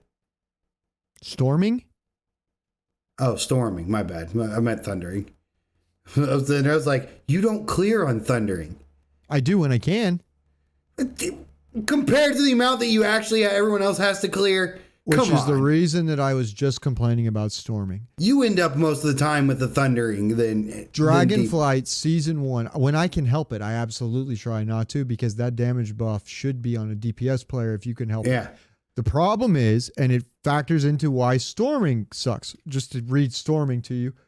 Storming is like, once again, for Demon Hunter, it's an irrelevant mechanic. No, it absolutely, you've forgotten. While in combat, enabling periodically summon enemy. I just read that completely wrong. While in combat, enemies periodically summon damaging whirlwinds. It drops tornadoes that don't do a lot of damage, but they move around. It's like a volcanic that pops down and then moves. If you play melee, this will take uptime away from you. There's multiple of them at times. Demon Hunters, you should be eating those. You really should be. You can negate the movement. The damage is nothing. Your leech will fix it immediately. Like, the thing I don't like about clearing those so your group doesn't have to deal with that. The thing I don't like about them, I guess evokers would be able to do the same thing then too, wouldn't? Yeah, and dude, honestly, they have an ability that makes it even easier. Like when you're hovering, less damage. You ignore it. Yeah. The thing is, it sucks because there's a lot of frontal cones in Dragonflight Season 1 Mythic Plus, which means my movement is limited sometimes because the best I can do already in pugs is tell everybody, hey, don't stand by me. And if I have to move, that can feel bad on weeks when... Now, it doesn't feel like so bad that it feels completely unfair. It's just annoying. I think it should probably go where Volcanic does. There are more melee classes than ranged. So I feel like if you were going to talk about like at large, I feel like it probably is less liked than Volcanic because again, like most people don't even notice Volcanic is there. Like storming, you can't help but notice. I feel like it should be probably C tier as well. Maybe B though. I don't think it's like particularly bad. I just don't think it's like particularly exciting. Dude, at best, it like literally pops you towards mechanics. And even then, once again, if you've got someone who should be like a demon hunter, should be clearing those, it's really not big of an issue. If we were rating these based on how easy they are for that Mythic Plus week, then like the easier ones would go further up. We don't have anything in S tier. Right, yet. but that also is part of what makes them bad, is they're pretty much irrelevant. No, I agree. I agree. A mechanic that is like negligible is not a good design. Honestly, I think C tier. I think it should go D tier because once again, it's just an almost forget about it. Well, if we were going to put C for volcanic, I think it'd be fair to put it with volcanic and C. I mean, yeah, because they kind of go hand in hand, so I can see they're kind of the same. Yeah. Yeah. Like, so C. What do we got next? We should storming Spiteful. Spiteful's the one we mentioned earlier, where every time a mob dies, ghost spawns. It moves very slowly towards a random player, although almost never the tank, and it just does a lot of damage the more it's in contact with you, which can very quickly kill you if you're not paying attention. I know this is one of the more annoying ones. Here's an extra reason why it's annoying. On something like Noku Defensive, where you have to fly sometimes, or where it's helpful to fly on your dragon, because that's a cool design to put that in there. You can't. There's other things where this gets messed up. You're stuck in combat for a little while longer. Now, you could deal with it in multiple ways, which I think is good design. You could just kite them, basically, which I think is what most people do. It's like, and so what you should be doing. Yeah, you shouldn't be sitting there, but some of y'all are trying to pad your numbers. That is probably what's going on there more often than not, which hurts its design, because anything that players can't, which again, I don't remember if we said this on the episode last week or not, but like, hey, Blizzard, we're not the first to say it, but I'm going to say it here. You should punish DPS players mechanically by hurting their DPS instead of just outright like doing damage or killing them, because effectively that punishes the healer. Like, exactly. And they will not do it if they don't give a shit about their health. Sometimes you take fucking damage because if away I from die, them. I can blame the healer. You know, there's an escape there. But if my damage is going lower, there's no one to blame but me. Which also is probably adds to why healers were the most often to leave this season for us. Because they know they'll get blamed, even when it's not their fucking fault. Yeah. The thing that does help Spiteful out is that it's got multiple ways to deal with it, like you said, which most of the time the answer is to just kite them. It gives certain classes like Chains of Ice, or whatever it's called. I can't remember the name all of a sudden. I think it is Chains of Ice, but the ones that DKs have that's slow. Yeah, Chains of Ice. Rogues, Ring of Peace again, like stuns, like things that will help you deal with that. They're not going to be like make or break. You're going to get taken, but it does help out. You will be more useful to your team if you use those things on Spiteful weeks, and if they're paying attention, they will appreciate you for it. Spiteful, I think, is probably...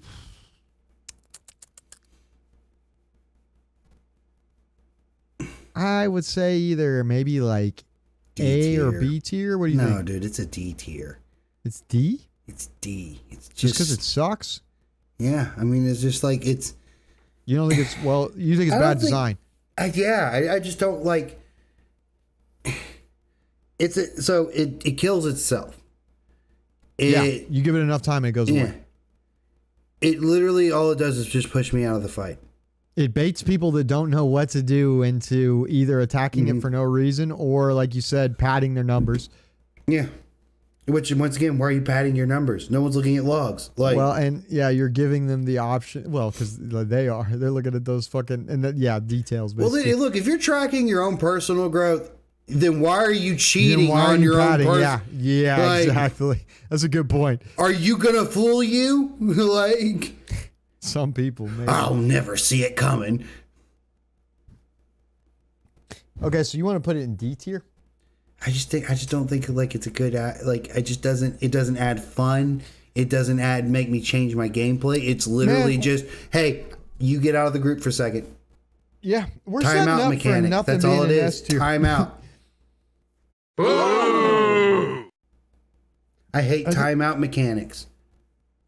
Well, we've only got one in A tier, I think. I'm being honest, that seems about right with the way M Plus is right now. What do we got? Is that the last one? Nope. There's one. There's two more. Two more. Next one is explosive. Explosive. I hate explosive, but it's a good. It maybe pop up too much. Yeah, but you shouldn't have to be dealing with that too much. This is one where I've built a macro that is specifically just for explosive, and I've actually incorporated it into my regular rotation now because it's allowed me to spread my soul rend better. But essentially now I can take care of explosives if I've got the Fury at range. Explosive without makes deselecting my target. Explosive makes mobs spawn near other mobs that are actual trash mobs in the game. It happens on bosses too, actually, where like a big orange ball pops up. It has a very small amount of health, so they're easy to kill, but you have to like specifically target them to attack. Yeah, you can't do any AoE. Like if you're sitting there arcane explosion, it would be a joke if AoE killed it. Like they would absolutely die. Oh yeah, it would be so irrelevant. Yeah, like. But I'm glad though my blade will still ricochet off it. Like that would piss me off if it didn't do it. Okay. Here's the thing.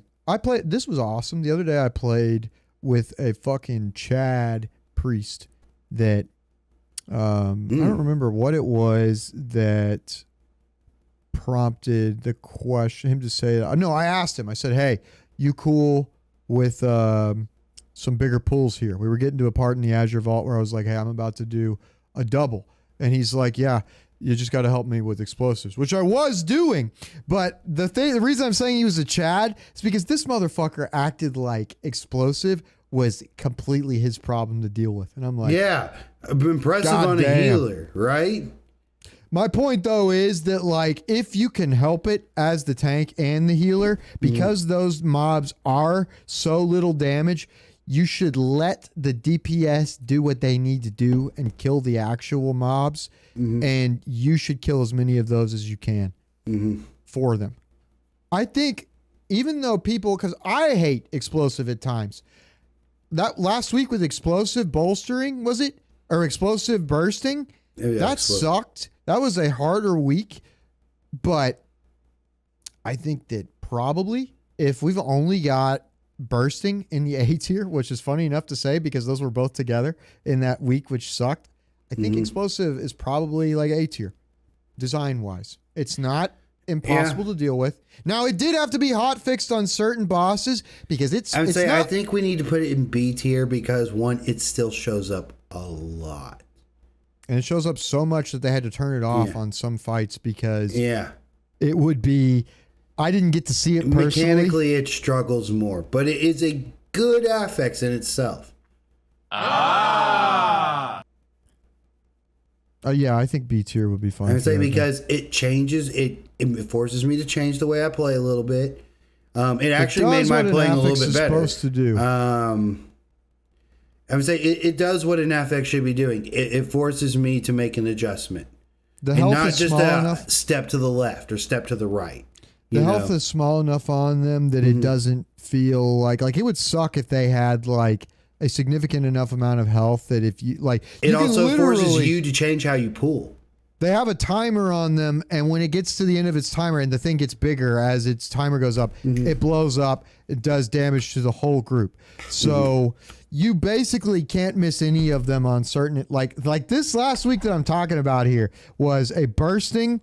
So everybody gets the big dot on them when something dies. Fortified explosive. So it was a certain pulls. You got to kill every explosive after a certain point, or we're not gonna we're gonna wipe the healers. Got too much stress on them, like on Ruby Life pools on that second ring. It doesn't feel completely unfair, but I think if you want to say because of the frequency of them, that it's I would argue that because they had to hotfix it. It's a hotfix and combination with how frequent they are. I'd say B tier is fair for that. It's like I said, mechanically it still has some issues, but it's nonetheless one that I feel like is a good adjustment because it forces how I have to play. It forces how you have to play. It forces a change in even how healers do what they do. Yeah, because even though I said that about damage not having to like it shouldn't be one they have to focus on.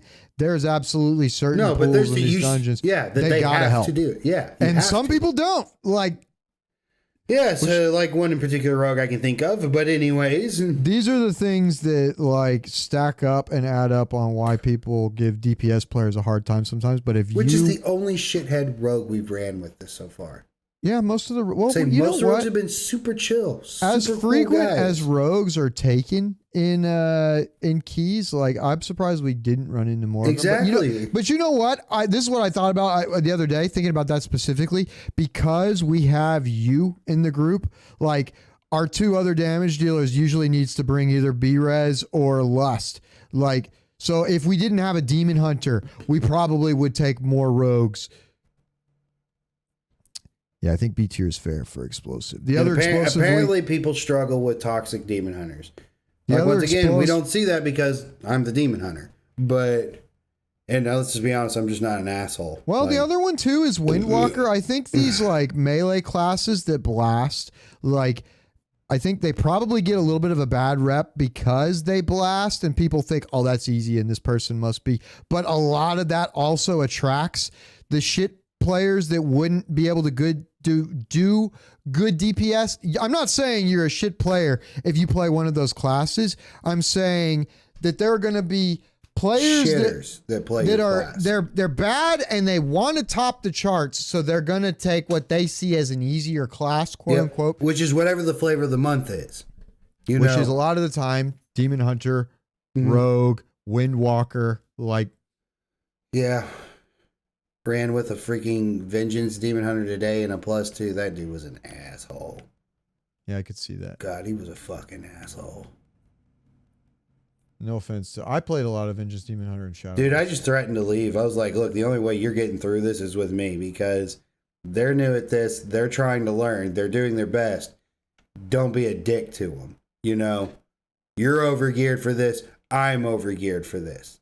Like, but they're still trying to learn. Help them a little. Like, if you are a 410 plus running +2s, do not treat that instance like it's a leveling dungeon. You're an asshole if you do. Those people are there because they're trying to start out in plus. They're trying to get their feet on the ground. They're trying to learn the things. So help teach them the things. Don't just start blasting. Don't just try to run through it. I know you're there to get quick 200. You will still get a quick 200, but you can let them get practicing at the same time. I've been doing it all fucking day. And I can't tell you how many people were very appreciative to send me messages. And I even got a couple healing potions out of it. I mean, sure, it's healing potions.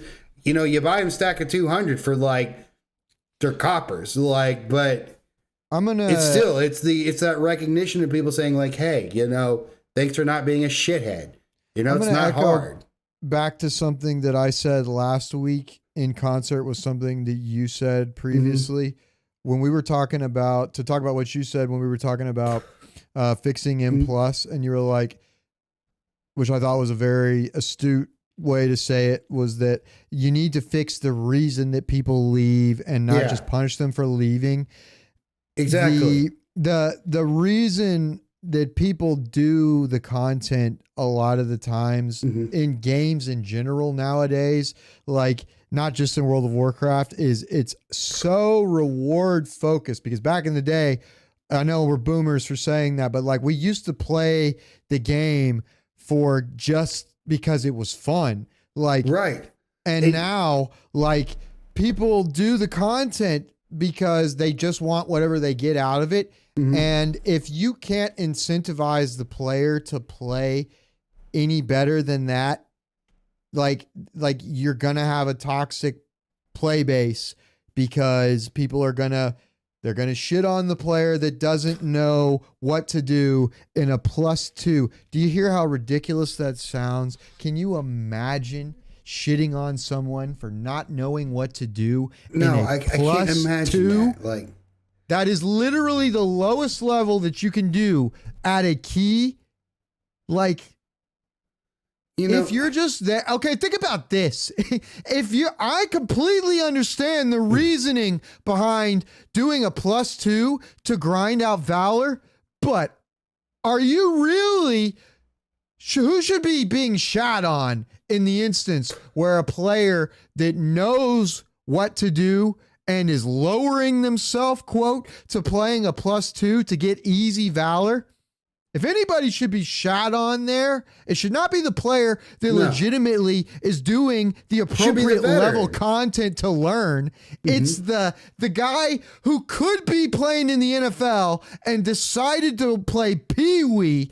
You're effectively shitting on kindergartners. You're out there at Pee-wee football, and you are Kimbo Slice out there bulldozing kindergartners. There's nothing impressive about what you're doing. You are a meme, and you should be made fun of. You're bad, and you should feel bad.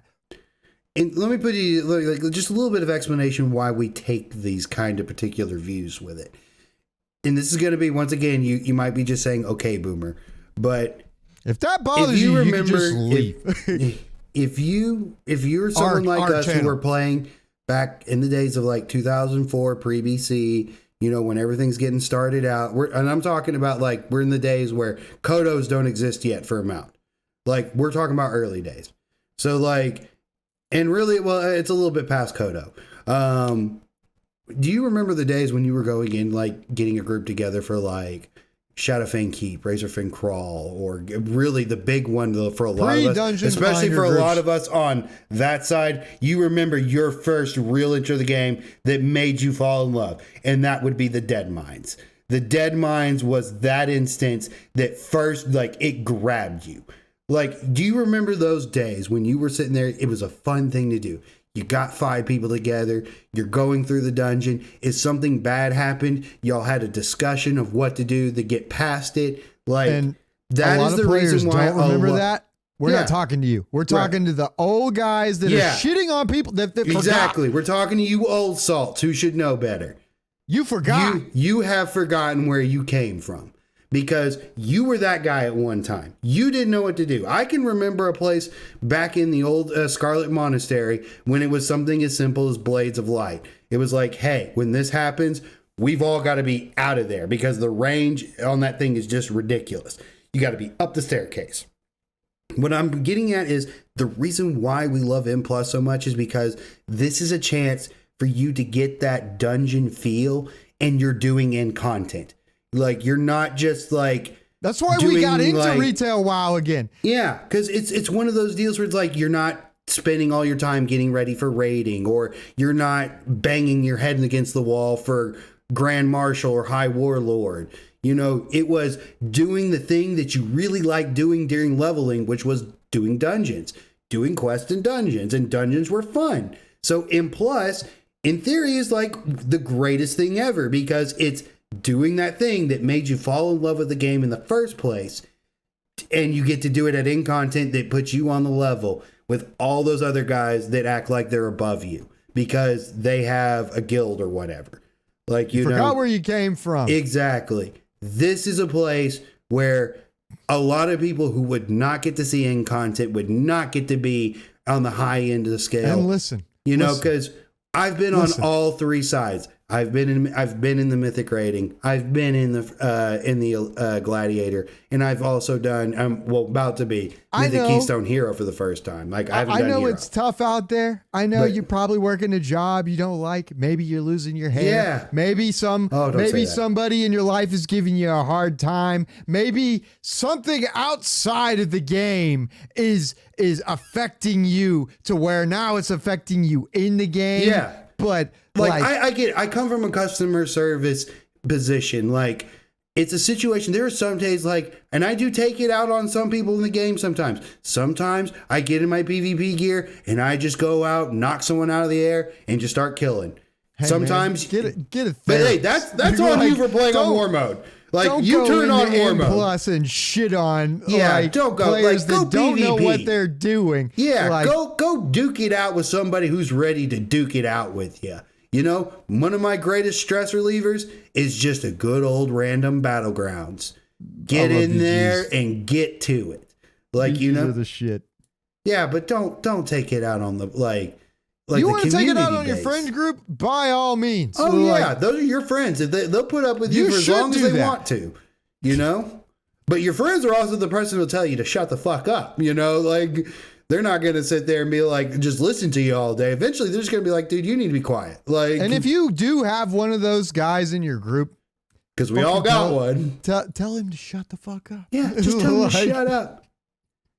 And when he's being a dick to someone else, tell him to shut up in front of that person he's being a dick to.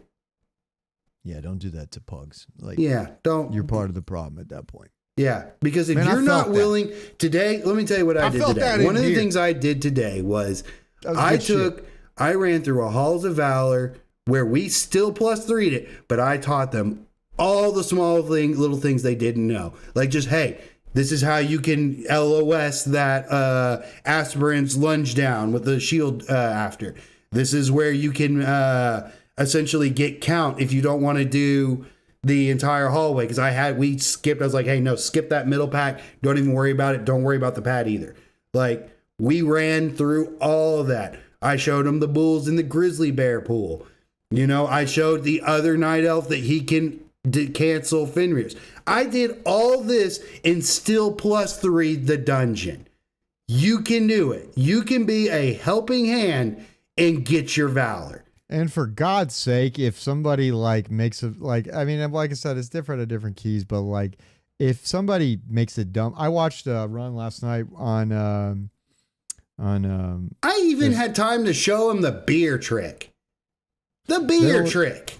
There was like, I don't know if it was a bug or if it was the way it was supposed to work, but I watched this thing on a guy who does the blood. His name is Metro UK, I think it is. I can't remember his actual channel name all of a sudden. Otherwise, I would give you a more better plug than that. But he was showing a run, or it was the beginning of Halls of Valor. This was literally a key that was like somebody left in 1 minute, and it was a 15. So it's not high enough that like a 15 is not negligible, but it's not like it's not a die once and leave. No, dude, he ran up on his mount. He's a prot warrior. And he jumped and somehow did not pull the first two mobs. Like, which he left over him. He stopped it frame by frame and was like, he's like, this was so close to like, either way, they didn't aggro. So like they aggroed on the healer or something. And it was the healer. Yeah, and just wiped it. This player instantly stopped playing the game and started typing and is like, that is a tight timer, but you didn't brick the key because of that. Like, yeah, no. Anyways, try to be the solution. Even if the key is bricked, finish the fucking instance. Learn, get the practice, be ready for the next one. You know, it's like this. If you keep failing on Temple of the Jade Serpent, say you don't get past the first Shaws towards Agony and Strife. Say you're dying on that part. How are you going to know what to do past it if you just keep leaving until you get past that part? Okay, what happens when you fail after it? Because there are definitely harder pulls past that. If you leave a lot and you find yourself leaving a lot, you might have to accept a hard reality that you might be the problem. Like, I know that's hard to do. I know you don't want to do it. And let me relate to you a little bit. Let me share a little bit, because I was fucking up during this week. Hype knows what I was messing up. I was operating up because I got too big of a head. I wasn't reading the internet anymore. I thought I knew it all, and I just could not figure out why my DPS wasn't where I felt like it should be. I was having to work way too hard to be with guys that I feel like that I should be really past, but I could not. Content. Yeah, and it turns out I was stacking the wrong secondary stats because, once again, I just thought I knew it all. I was thinking Haste Verse was just the way to go. Not anymore. You know? And a simple changeover, back at it, right where I normally am. You know? Man, sometimes you have to admit and say, hey, I fucked up. I did something wrong. And you can't be such an old man that you're like, well, they changed the way my class worked. Well, it's an online game. It changes. 15 years ago, I learned to play this spec, and I don't ever want them to change What the hell is this? I'm playing Arcane. I got Palm, but where's Pyroblast? For God's sake. I can't Palm Pyro. Spec's broken. Be the solution. Don't be the problem. Yeah, don't be the problem. Don't be the fucking problem. Are we out of Nobody affixes? likes math problems, but Are we out of affixes? bolstering was the only one left. Bolstering's the only one left. Damn, we really went on a tangent there. When any non-boss enemy dies, its death cry empowers nearby allies. This is this week, by the way. Temporarily increasing their maximum health by 15% and damage by 20%. Basically, when something dies, it buffs everything around it. And it does stack. So this one... But I'm going to be honest, we've had some giant mobs. Just seems so irrelevant.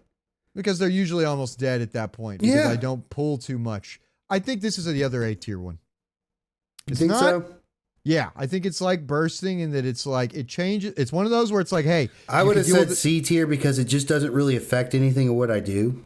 No, you could deal with it in multiple ways. It's like well, bursting. I mean, like it doesn't really require much of a change out of me. But because I pull differently. But my point is, well, it's okay, like that's why I would say it's C tier because it's only changing your gameplay. No, you could focus there. My point is, it's like you said earlier, you liked bursting because it was something that you could deal with, that I could deal with, that everybody could deal with in a certain way. And I think bolstering sort of does that. You but focus I mean, down the mobs. But I mean, like that's still within the general guidelines of DPS. You should always be focusing skull. Like, you know what I'm saying? Yeah, but like generally, like if you were going to write a program that did DPS in Mythic Plus, you would tell it to AoE almost always. Like you would say focus down when there's one mob left. The way that DPS deal with bolstering isn't different from what they're doing normally. You know, I'm not staggering kills for bolstering. You know, it's not. It just doesn't. We just got to 20s also. Like, to be fair, and some maybe then that is what the other caveat is. Well, no, maybe it's the same thing with like it's the same, and this is part of what makes Mythic Plus good design also. Which is why we started making friends because each key adds more damage and more health. Like there will be certain mechanics that you will outgear, which stops you from learning because then suddenly when it is a problem, if you don't know what's going on, you're not going to know why you're dying. And this is also probably part of why people get angry at Mythic Plus or they act toxic at Mythic Plus. They assume, oh, it's the healer's fault. It's like, well, no, you're dealing with a mechanic that you didn't know you needed to deal with because if all you do is play leveling dungeons or heroic dungeons, you're not going to deal with some of these things. And maybe bolstering is like that then. Maybe it doesn't become a problem that you have to deal with as DPS until you get to a certain level. But I definitely feel like it's better than a C tier. Like, I think it should be up there with bursting because I think they're very close in how they act. And if anything, it's not something that like healers specifically are going to hate. It doesn't affect one more, maybe the tank because you pull differently on a bolstering week, especially bolstering fortified. I think it should be A tier still because I think it's, but you said C tier. I think that's unfair, but if you want to split the difference and call it B tier. I'd say let's call it split the difference and call it B tier. I don't think you can go in A. I don't have the list. It doesn't, I would say it doesn't. I think we only have one in A tier. I think two in A tier. Explosive and we did put explosive up there. We put explosive and bursting up there. Okay. No, we put explosive in B because it has mechanical issues. Most of them are in B tier. Yeah. A lot of them are in D tier. And then the thing is, some of these will become more or less hard depending on what they get matched up with. Mm-hmm. Like, just looking at that alone, Bursting Grievous was a fucking dog shit. Well, we'll talk about combinations later. That's a whole nother video. Oh, I was just taking a look at... No, I don't. I wouldn't want to do a whole video on it. If you want I'm just saying the amount of combinations there can be. No, of course. Video. No, you're absolutely right. I'm just saying, looking at the 10 weeks that are there, Bursting Grievous Tyrannical was a pretty dog shit week. Bursting Explosive Fortified felt harder than it probably should have. And some of that was also just because there were not that many healers playing last week. It felt like Sanguine Explosive was a Tyrannical was a pretty garbage week. The other Sanguine week was Volcanic, so that wasn't that bad. Yeah, Raging Storming wasn't that bad. Spiteful Grievous was kind of a garbo week. Not the worst week, but it was a rough week because if a Spiteful touched you at all, you had Grievous, which nearly killed you. Yeah. And you could have like been close to dying, and then you touched that and then one. you're just dead. That might have been one of the more difficult weeks. The thing is, you could go look at the number of keys that were completed and see for yourself definitively. But there's our tier list. I think none of them made S tier, which I think says something. And maybe again, like because Skulls. none of them are that good. Okay, well, off the top of your head, do you have any ideas for an affix that isn't in the game that might be something that you would like to see, whether it's a negative or a positive one? A positive one I would like to see is one I would like to call like kind of what Demon Hunters have, momentum. If you can chain pull consistently, essentially staying in the same combat that you started out with, the longer you draw that combat out, the more of a damage bonus you're going to get, and then drops off as soon as combat ends. I feel like that would be a fun, positive affix. You pair that with something like bolstering, and that could be fun too. Yeah. And then I think a negative affix that would be kind of fun to do would be one that essentially, well, no, I don't know if that one, because I would think about it like this. And this is for you guys. The idea was if it's kind of like that boss that it's like what color they are. It's like, okay, they only take magic damage right here. No, that's actually really good. I really like that. And you could even separate that by classes. Sometimes. Yeah, because it requires you to build your comp. Like you can't take an all melee. Well, and maybe you make it a bonus instead of a, you know what I mean? The same thing. It's like, oh, if you're a class that's green color, then you do extra damage to green, like something that is incentivizes taking certain players instead of makes you not want to take them. Another cool affix could be what I would call invasion, where it's kind of like, it's not determined by the amount you kill, but in certain areas, there should be extra trash mobs. Oh, like you wanted to do with the infinite. Yeah. Like they're there or something, or old gods or something. Or like an old god invasion or void shit, undead. Coming up out of the ground. Like there's an undead invasion, something like that. Not just like spiteful either. Exactly. Okay, think about it like this. Like, and if you out there are trying to think, well, how do I come up with an affix? Think of mechanics in the game already. Think of things in other games that were fun. I'm just saying, like, think about it for a second. Think about mechanics that are already on mobs or bosses that could be fun if they were added to, like in a Halo Skulls like system. Yeah, I'm trying to think like of a fun mechanic. But you know what a fun mechanic would be? I would have been your daddy. You know what? It just adds extra dialogue to all the trash that they say stuff while you're fighting them. It could absolutely get out of hand, but honestly, I think this could be fun, and maybe people out there think this is a crazy idea.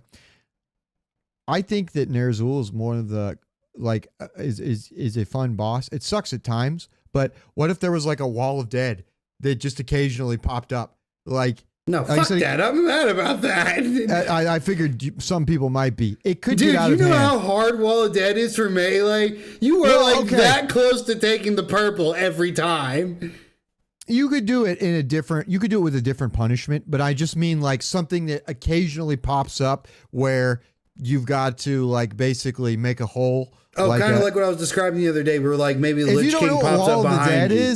Wall of the Dead is basically Red Rover. Yeah. In fucking in World of Warcraft. Yeah, do not cross it until you break one. Which, by the way, I'm wondering if I can meta jump over that now. Okay, think about this actually.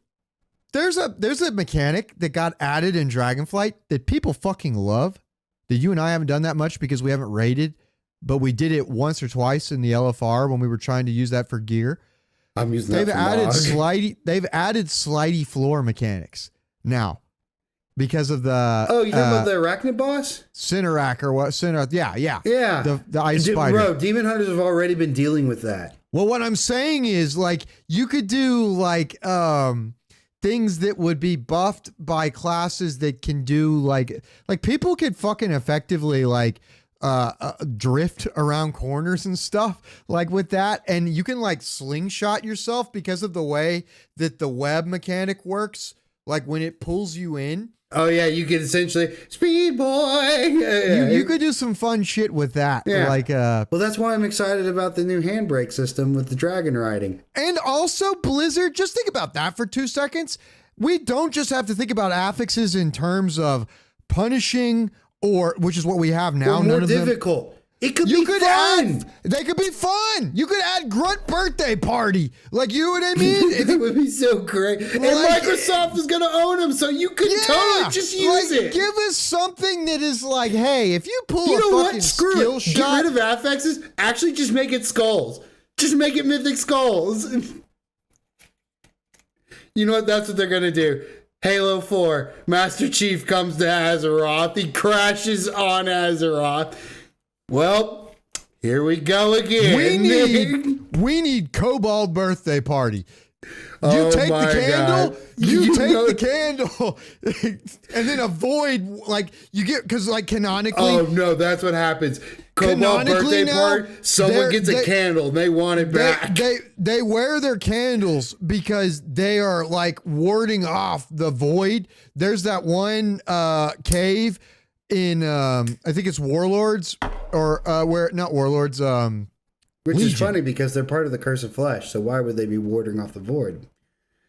In Legion, there's a cave of kobolds where you get to interact with them, and you effectively learn that they have the candles to keep the void out of their cave. And you go, as a quest, he's like, hey, go extinguish all these candles. And when you do, a fucking void, like, mob thing comes in. A faceless one shows up. Yeah, like... Grunt birthday party. You get rid of their fucking candle, and then a void just like explosion. Yay! And then faceless one. Like, affixes can be fun. Like, just give us something that is like fucking skulls. Give us skulls from Halo 2 as affixes. Let us turn them on, turn them off. You can keep the timer if you want to that way, but let us get some score based on which ones we do or don't turn off. I think it would be fun. It would be definitely a better system than what we're currently running. The question should always start with, is this fun? Does this make the game more fun? Does it make it less fun? Do people want to do this? Because like you said earlier, the reason that you and I got back into retail, WoW, is because we wanted to do the dungeons, the 5-man dungeons. We wanted them to be challenging. Well, I got back in because I was PvPing. Well, that too. Well, no, I'm talking about when we were playing. When you got back in, no. When we were about to play fucking BC Classic, and instead we started playing retail because we were like, we did the dungeons and we're like, dude, the problem is the dungeons are still, which is why it's great that Wrath has added these new affixes. Which I have not played yet. Like, the dungeons were fun. You like doing them because they're fun. And the way Mythic Plus is now effectively makes the game completely pass fail for people. Did they get what they wanted from it? Everything is so reward focused.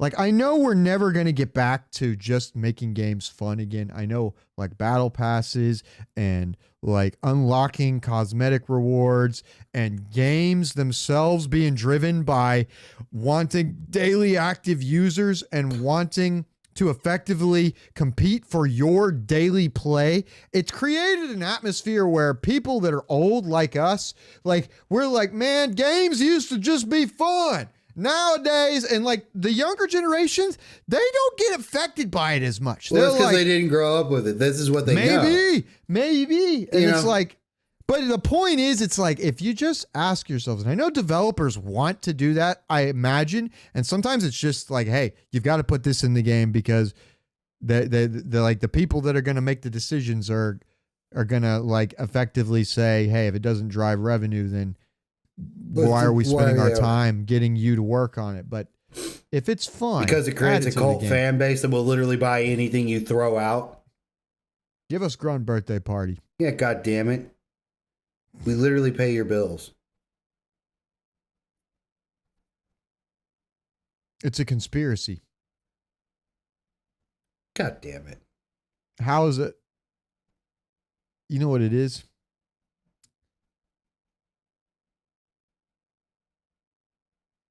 What? I think that game development has been infected by a spirit from Ben Drowns. I think Ben has gotten to all the game developers, and I think that's what happened to games. They got in everybody. They got in the executives. They got in the developers. They've gotten into the players. That's what happened. Nah, dude. You know what happened? And it was It's Slenderman, because what most people don't realize is Slenderman is actually not a horror. He's adulthood. That's why he's in a suit and you become faceless. You become a drone. You become a part of society. You become bald. And that's what happens. They just whitewash everything. And then you get mad, and then you're in +2s shitting on brand new players because it's the corporate suit. Corporate salad ruins everything. Let the corporate people be corporate, but stay the fuck out of our games. I don't care if you make it. Besides, don't even get me started on golden parachutes. God, I'm about I know to go what my the whole favorite thing about conspiracy CEOs. I know what my favorite conspiracy theory was. What? I don't know if it technically counts as a conspiracy theory, but everybody that played fucking Pokemon games back in the day, you had, I don't care who it was or what you had some kind of system that you thought, that you knew made that Pokemon stay in that Pokeball. For me, it was pushing B and sometimes down every time it went boop, boop, boop. Like, I don't know what your system was, but everybody had some kind of crazy conspiracy about, if I do this, that it's like, it'll work. It'll work. Maybe Ben Drowns got to all of us. Maybe Slender Man got to all of us. If Slenderman gets you eventually, you have to get a job and you have to live. Like, no one gets away from that. Silly rabbit. Tricks are for kids. And that's why they looked like puffballs for a while. Because you were an adult for a while. Ugh. He might know that he's angry about everything in his life. And he goes into the dungeon and he's shitting on lobies that are just trying to learn in a +2. But can he see why kids love the taste of Cinnamon Toast Crunch? It's because there's cinnamon sugar swirls in every bite. God. Gotta remember that shit, people. Remember where you came from.